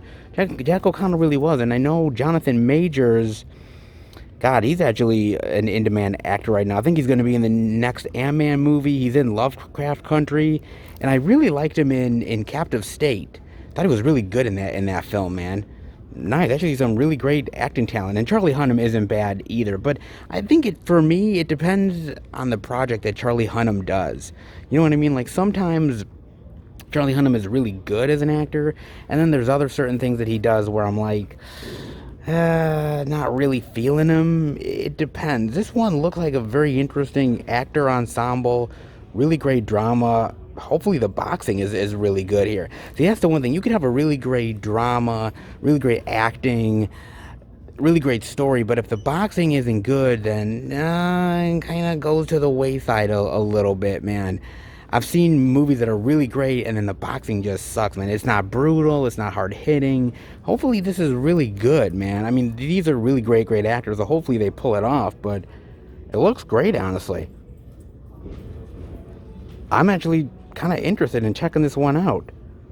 A little unknown boxing drama. God, there's been so many sort of boxing movies that have come to like straight to DVD, and some deserve more notice, and others are really terrible. I'm thinking this might be one of the ones that deserve a lot of notice, but I definitely got to check this one out. Definitely let me know what you guys think of this one. Then I'm seeing they have the season 2 DVD of The Twilight Zone. Hosted by Jordan Peele. Oh, great. For $24.99. Look at that. A doorway into the unknown and the endless possibilities of The Twilight Zone. No. Awesome. Oh my god, man. Oh, that's cool. God, I can't believe season 2 is out already. Holy shit. Man, just like remembering like last year when season 1 came out, I'm like, wow, we're at season 2 already? Shit. God, man, time flies by. Shit. Truth be told, I did see most of season 1, and I did really like season 1. There was a couple episodes that were kind of clunkers, but for the most part, I thought the reinvention of Twilight Zone was actually pretty good, and I thought Jordan Peele played a really good host. Now, I've seen none of season 2. I don't have CBS All Access. I had it for a little bit as sort of a trial subscription. That's why I got to watch season 1, but I have not watched any of season 2, but I'm hoping they improved on some of the stuff that was a little bit lesser and just kept on doing some of the really great stories that I know Twilight Zone can tell, man. I mean, it's kind of interesting because, you know, I think for a lot of anthology fans, you can kind of separate yourself into 3 categories. You're either a Tales from the Crypt guy, a Tales from the Dark Side, or a Twilight Zone fan. And I know there's other anthologies out there as well, like Amazing Stories and whatnot. But usually you can pretty much cut between the 3 of them. I was always more of a Tales from the Crypt fan than I was a Twilight Zone fan. I mean, I appreciated Twilight Zone. And the Twilight Zone was something my mother really got into, and my father did. It was definitely more of the classier anthology, the black and white stuff, the stuff that you really enjoyed. But, you know, for me, I always like sort of that pulpy serial aspect to Tales from the Crypt. But I gotta tell you, Twilight Zone had some ingenious storylines, some amazing stuff. I mean, the William Shatner stuff, and some really great stories about, you know, alien society, some really fantastic stuff that I think the Twilight Zone can capitalize on, truly. I think they can. With modern storytelling and the technology we have nowadays, you can spin some really great stories. Truly, you can. I'm hoping it's good, really, because some of the imagery, like even that chick right there, that looks like something straight out of The Fifth Element or something. Really unique shit. And look at the talent, man. A lot of people came on board for season 2, man. Jordan Peele, Simon Kinberg. I mean, a lot of really great talent here that's making the damn thing. So hopefully it's good. I mean, I'm hoping so, at least. Season 2 of The Twilight Zone. I might get into it if you guys let me know how good it is. Does it equal season 1 of the Twilight Zone, or does it kind of fail a little bit and doesn't do as good of a job? I always think with anthology series, you should be only getting better, not worse. The first season, you're just finding your footing, you're still finding your voice. Second season should be a little bit more confident. You should have a lot more really great ideas and imagination, kind of like what Tales from the Crypt did. So if the Twilight Zone can pull that off, I think it could be really effective, man. But God, see, I didn't want to pay CBS All Access prices. That's why I didn't see season 2. But it'd be worth it to get into it. I love good horror anthology series. Like I said, Tales from the Crypt is one of my favorites. And we just don't have enough really great anthologies that are on television right now. God, we need more. Damn it, we need more, man. And hopefully the Twilight Zone is a great revival that can keep on going for a long time and maybe even spawn more. Like, I know they're doing amazing stories on the Apple Plus platform or something. I think they're doing that. So there is more coming.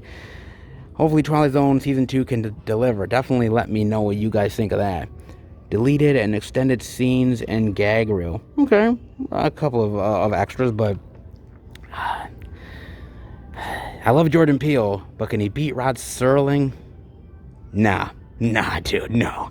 As much as I think Twilight Zone, the new iteration, can kick all kinds of ass, it can never, ever compare to the awesomeness of the old school black and white Twilight Zone, especially when it comes to Rod Serling, baby. Oh boy, what do we have here? The Blu-ray of Skylines for $14.99. God damn it. God damn it. Oh. I was hoping I would avoid this. Nope. The physical media gods want me to talk about Skylines. God damn you motherfuckers. Oh, God. Let's dive into Skylines. Okay, so I saw this on Amazon Prime. Okay, I did. And I really didn't want to. Okay, I'm not gonna lie, man. I'm not gonna split hairs with you guys. I did not want to watch this motherfucker. Not at all. And truth be told, man. Okay, so the first Skyline movie. Okay, I was there in the movie theater. I was there, man, with Bob in the movie theater watching Skyline, and we liked the trailer. We thought, what the fuck? Looks kind of like it could be a cool science fiction movie. Okay, let's put down our hard-earned money. Boy, were we so pissed. When we left that movie theater, man, swear to God, we were angry. We were furious, man. Dude, this movie, Skyline, is, dare I say, is one of the worst science fiction movies of all time. It is a cheap piece of shit that was made in whatever, the director or the producer's apartment complex, and maybe did some couple of outside green screen shots, and that's it. I mean, it was fucking boring. I mean, the alien designs were cool. Okay, I'll give it that. But outside of that, it was a fucking bore fest. And I was like, we paid our money for this? Oh my God, who do I have to, like, get my money back from? Like, I was like, man, somebody better give me my money back, or I'm gonna start like rioting. And then motherfucker, I'm like, holy shit, I'm pissed. Fuck, man. We were so angry, guys. And when Beyond Skyline came out, and I had heard of Beyond Skyline, I was like, I'm not seeing it. Nope, not a single way. I'm not doing it. I'm not gonna get caught in that trap. Fuck that. And I don't think Bob did either. We're staying far away from this.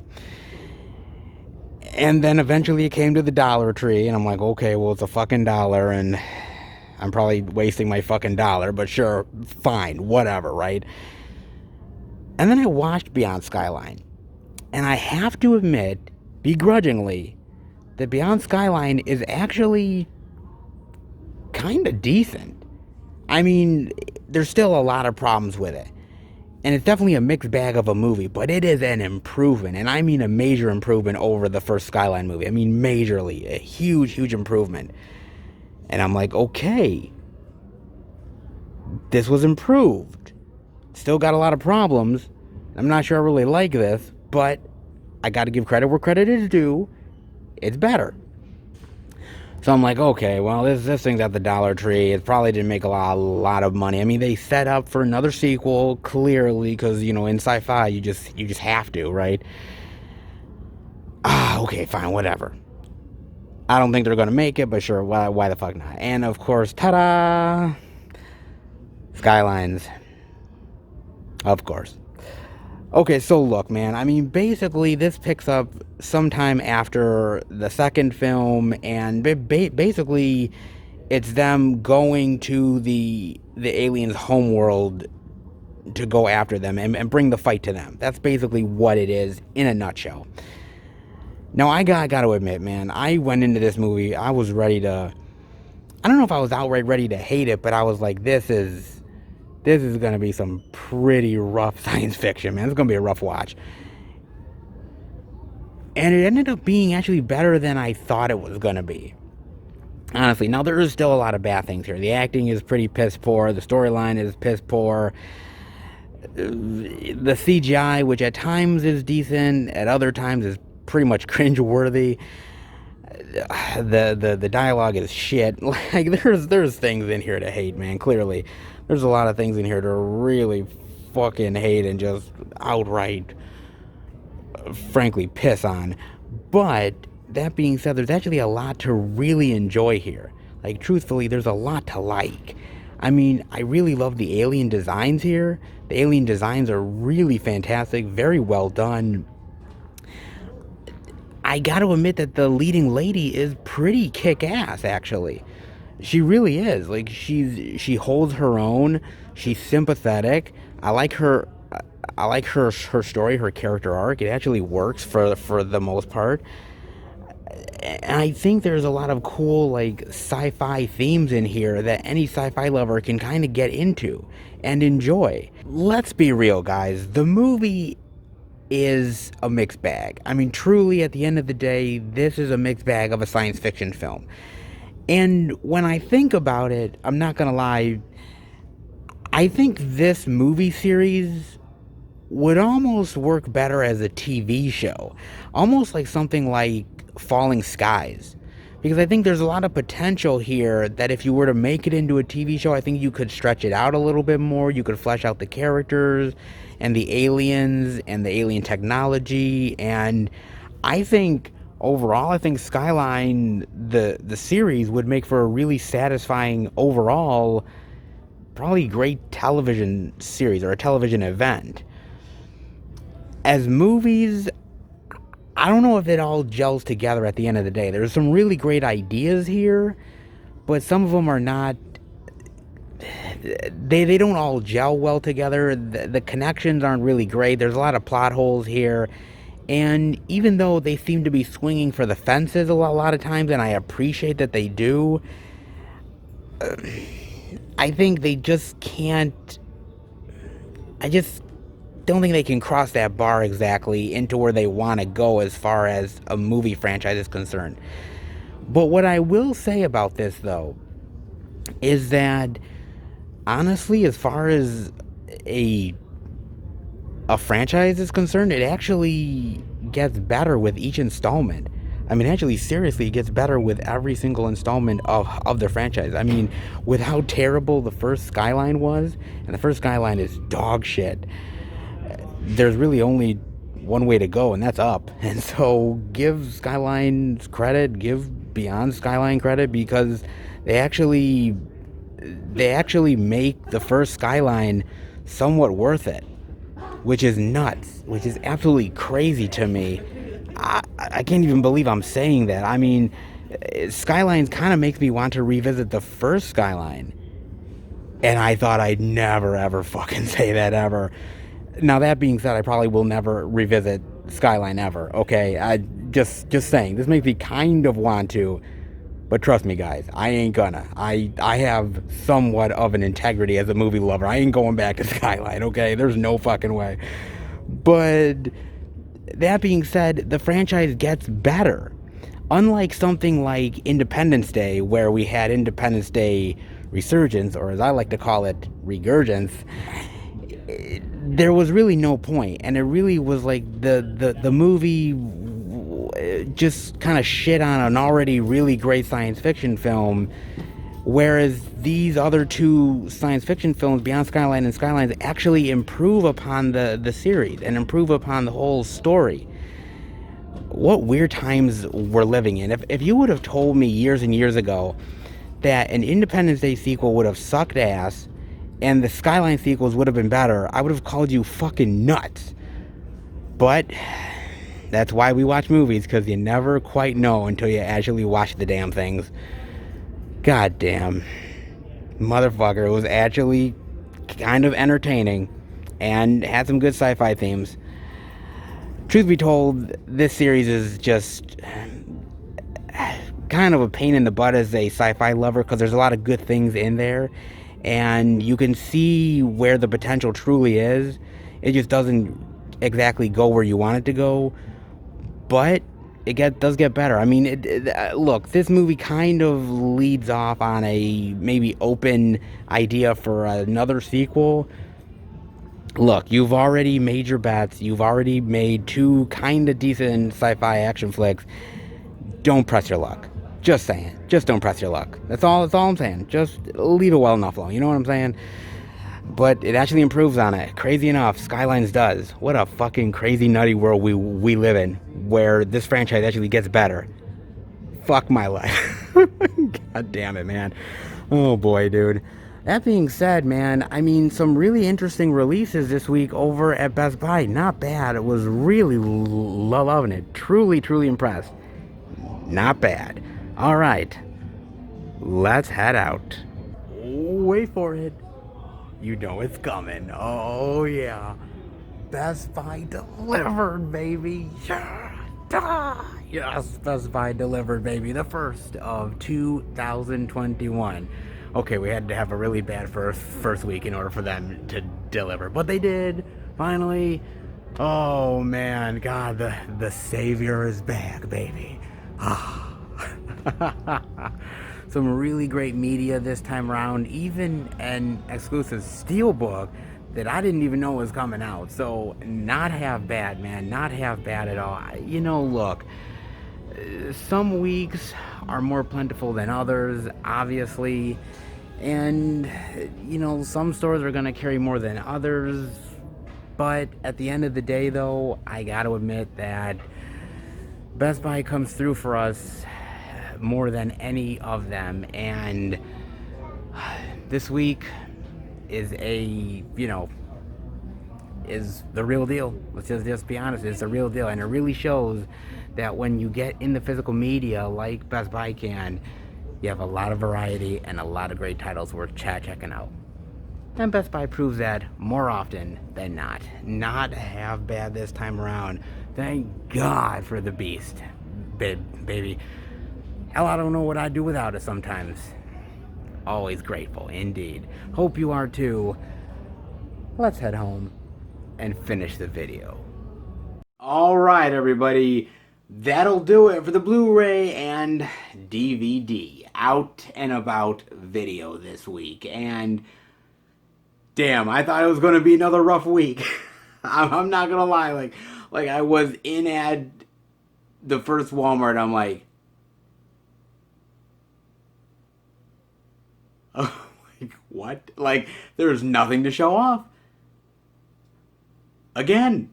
Okay. And then I go to Target and I'm like, well, at least we get to see something. But I'm like thinking, okay, we ain't got much more places to go to.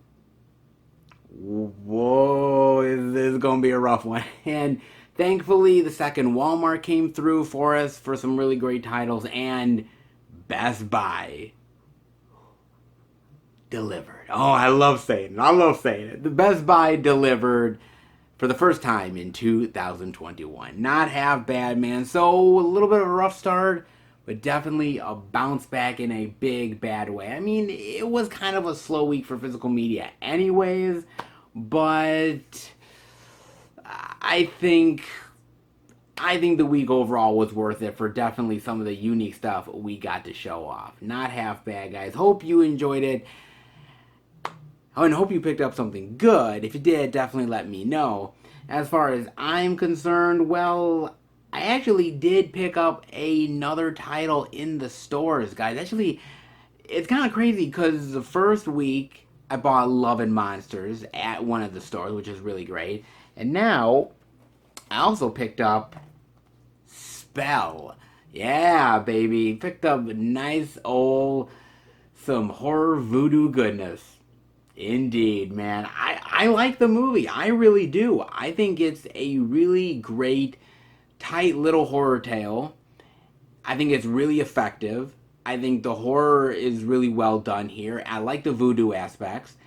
I enjoyed it, man, and I thought it was well worth it for the collection. So why not, man? So for the second time, 2 straight weeks, the first 2 weeks of 2021, I picked up a title at the stores. Not always the most common thing for me, but maybe this is a good thing for physical media.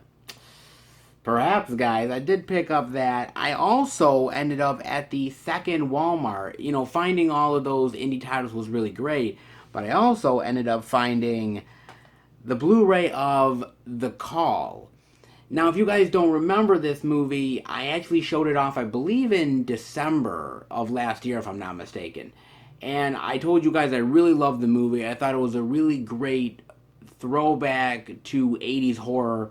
Thought it was really well done. I loved some of the actors in here. I thought they were all really, really well done, man. Lynn Shay, Tobin Bell, very well done, man. The horror was very, very effective. And I wanted the Blu-ray, and I've been seeing the Blu-ray at various stores, but I have not seen it with the slipcover before. They had one copy left at the second Walmart, and I was like, oh, dude, I've never seen it with the slipcover. And I'm like, I still get the same price for the Blu-ray plus the slip, and the slip is in great condition. I'm like, that's like a no-brainer. Of course I'm going to take it, man. I love my slips. So why the hell not, man? I've been wanting the movie anyways, but and getting the slip, win-win. So yeah, pick this one up.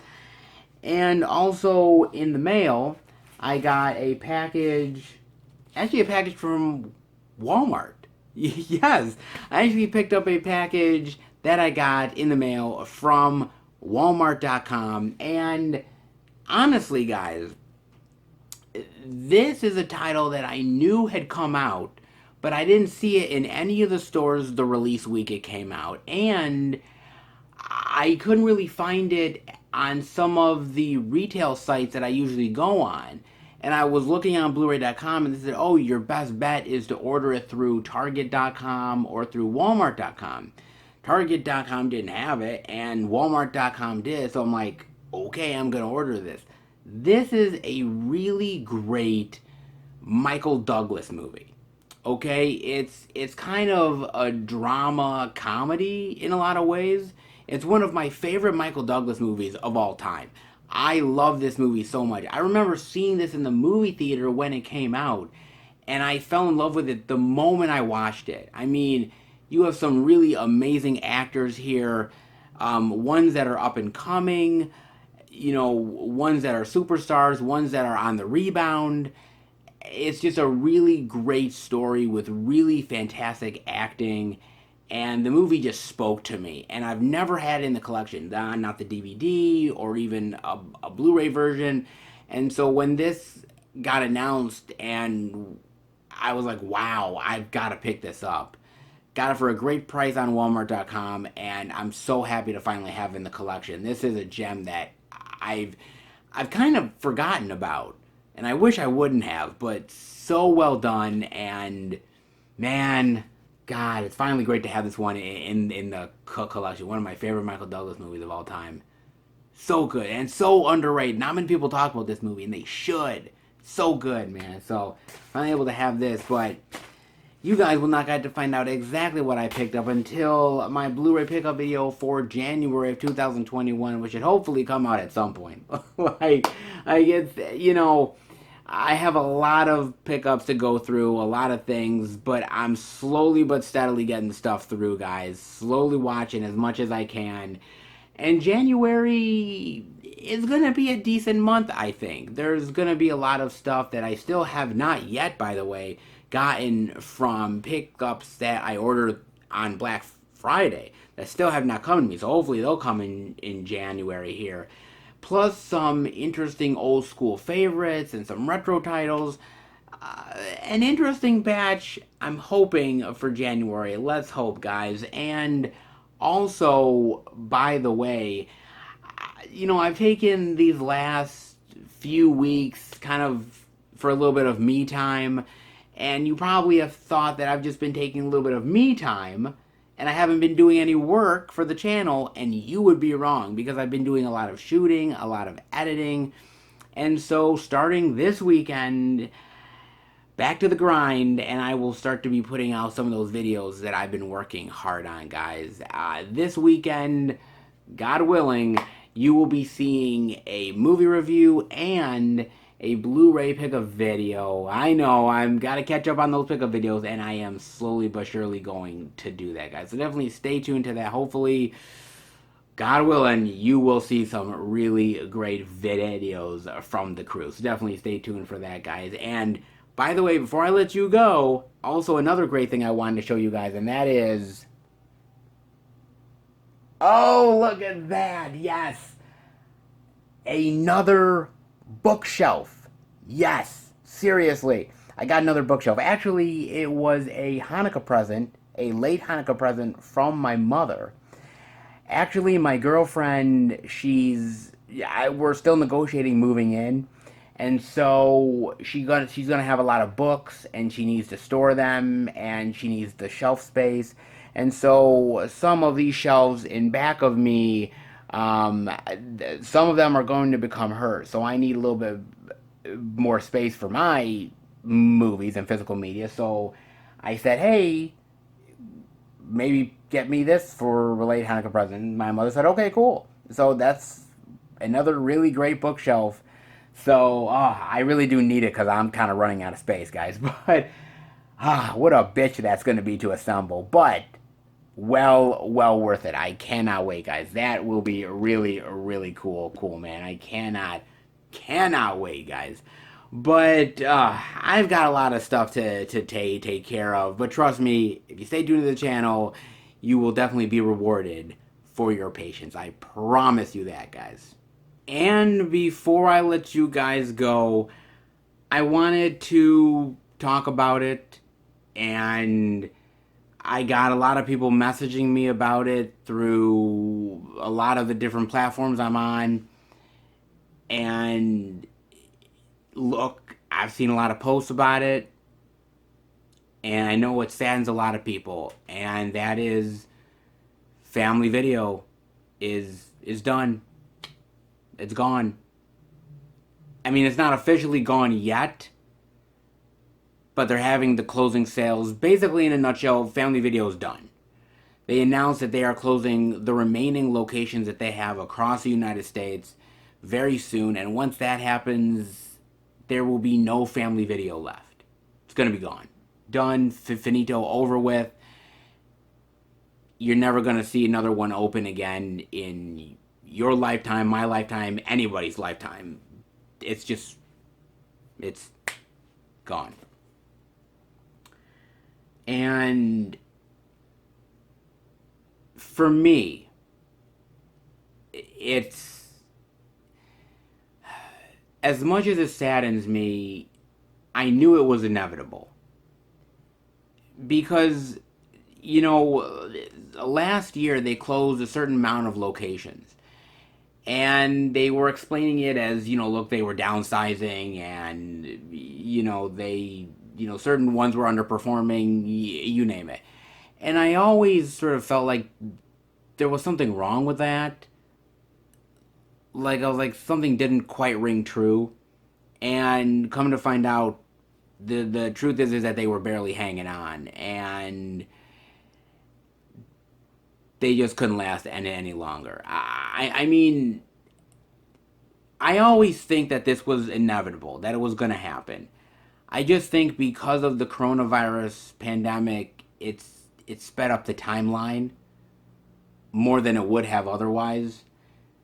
But that doesn't take away the fact that this is an incredibly sad day and sad time for physical media lovers out there who have depended on these video rental stores to get them through. Truth be told, a lot of them did. And, if you guys are interested, last year when my family video closed in my area, I did a farewell to family video little segment at the end of one of the out and abouts. But I ended up actually putting that as a separate video on the Film Fan 108 Facebook page that you can find there under the video section. So if you're interested in seeing my farewell to family video, it is on my Facebook page, Film Fan 108. Go and take a look at it. I would greatly appreciate it. Because video rental stores, they've been a part of my life for so long. And to me, they were the bedrock of me finding so many wonderful movies that I cherish to this day. And I truly think that I'm one of the last generations who will fully remember and fully experience the heyday of video rental stores. I mean, I remember Video King and Blockbuster, of course, Family Video now, Hollywood Video, and so many others. Going in there and pouring hours upon hours of my life, going through sections after sections of movies, looking at the cover art and the descriptions, and just sitting there boggling my mind of what the hell I was going to choose, and talking with people that I knew nothing about, and just having that great connection of being movie lovers, young or old, it didn't matter. It was such a wild and pleasant experience that I'm just so sad to see that gone now, guys. I'm so sad to see that it's all over, and that no new generation is going to experience what we experienced. I mean, truly, it saddens me. It really does, man. I mean, and I know that there are still some video rental stores out there that do exist, but God, they're few and far between. And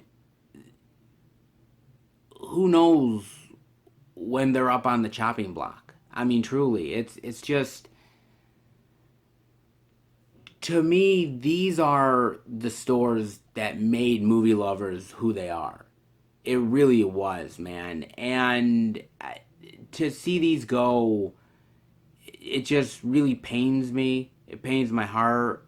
And I think, to me, these video rental stores were so important to getting the word out on these titles, and to giving people this experience of finding new things, the next great movie that they were gonna love, or the next great movie that they hated so much that they had to just rant about it.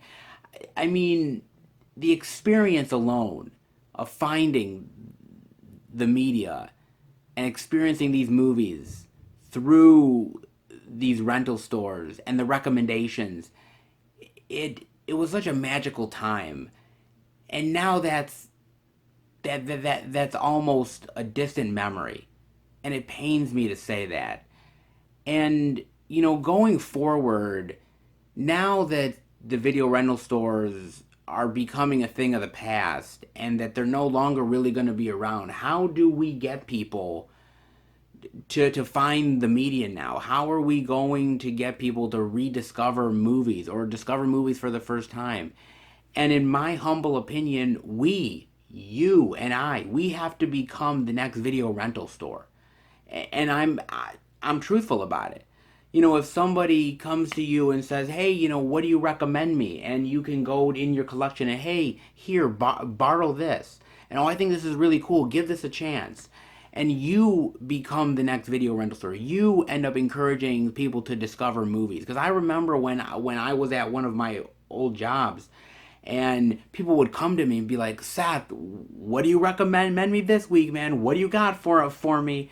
And I would let them borrow stuff, and they would come back to me and be like, "I didn't really love it," or, "Oh my God, this was so amazing. What do you have next?" And they would love me giving them physical media and in discovering movies, and it was such a joy to me.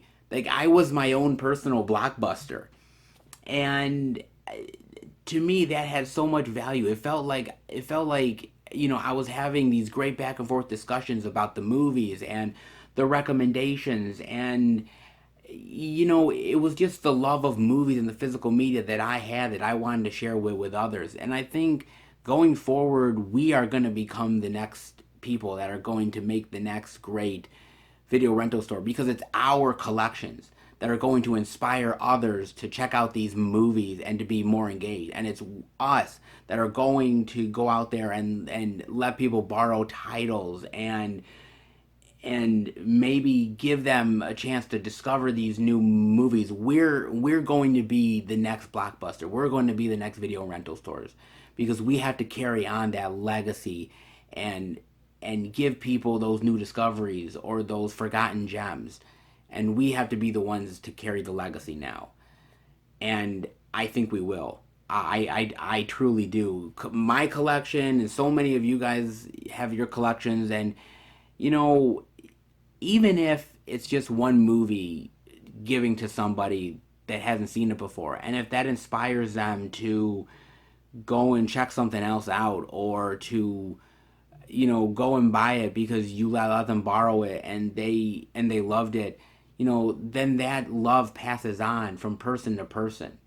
And movies are just a wonderful thing, and to share them with people is one of the ultimate just treasures that we truly have as movie fans. And we will become the next video rental stores, and I can't wait to see me inspire people and give people interesting new discoveries, and I can't wait to see you guys do the same. So even though family video is dying and is gone, there's still hope out there, and the hope is you and I.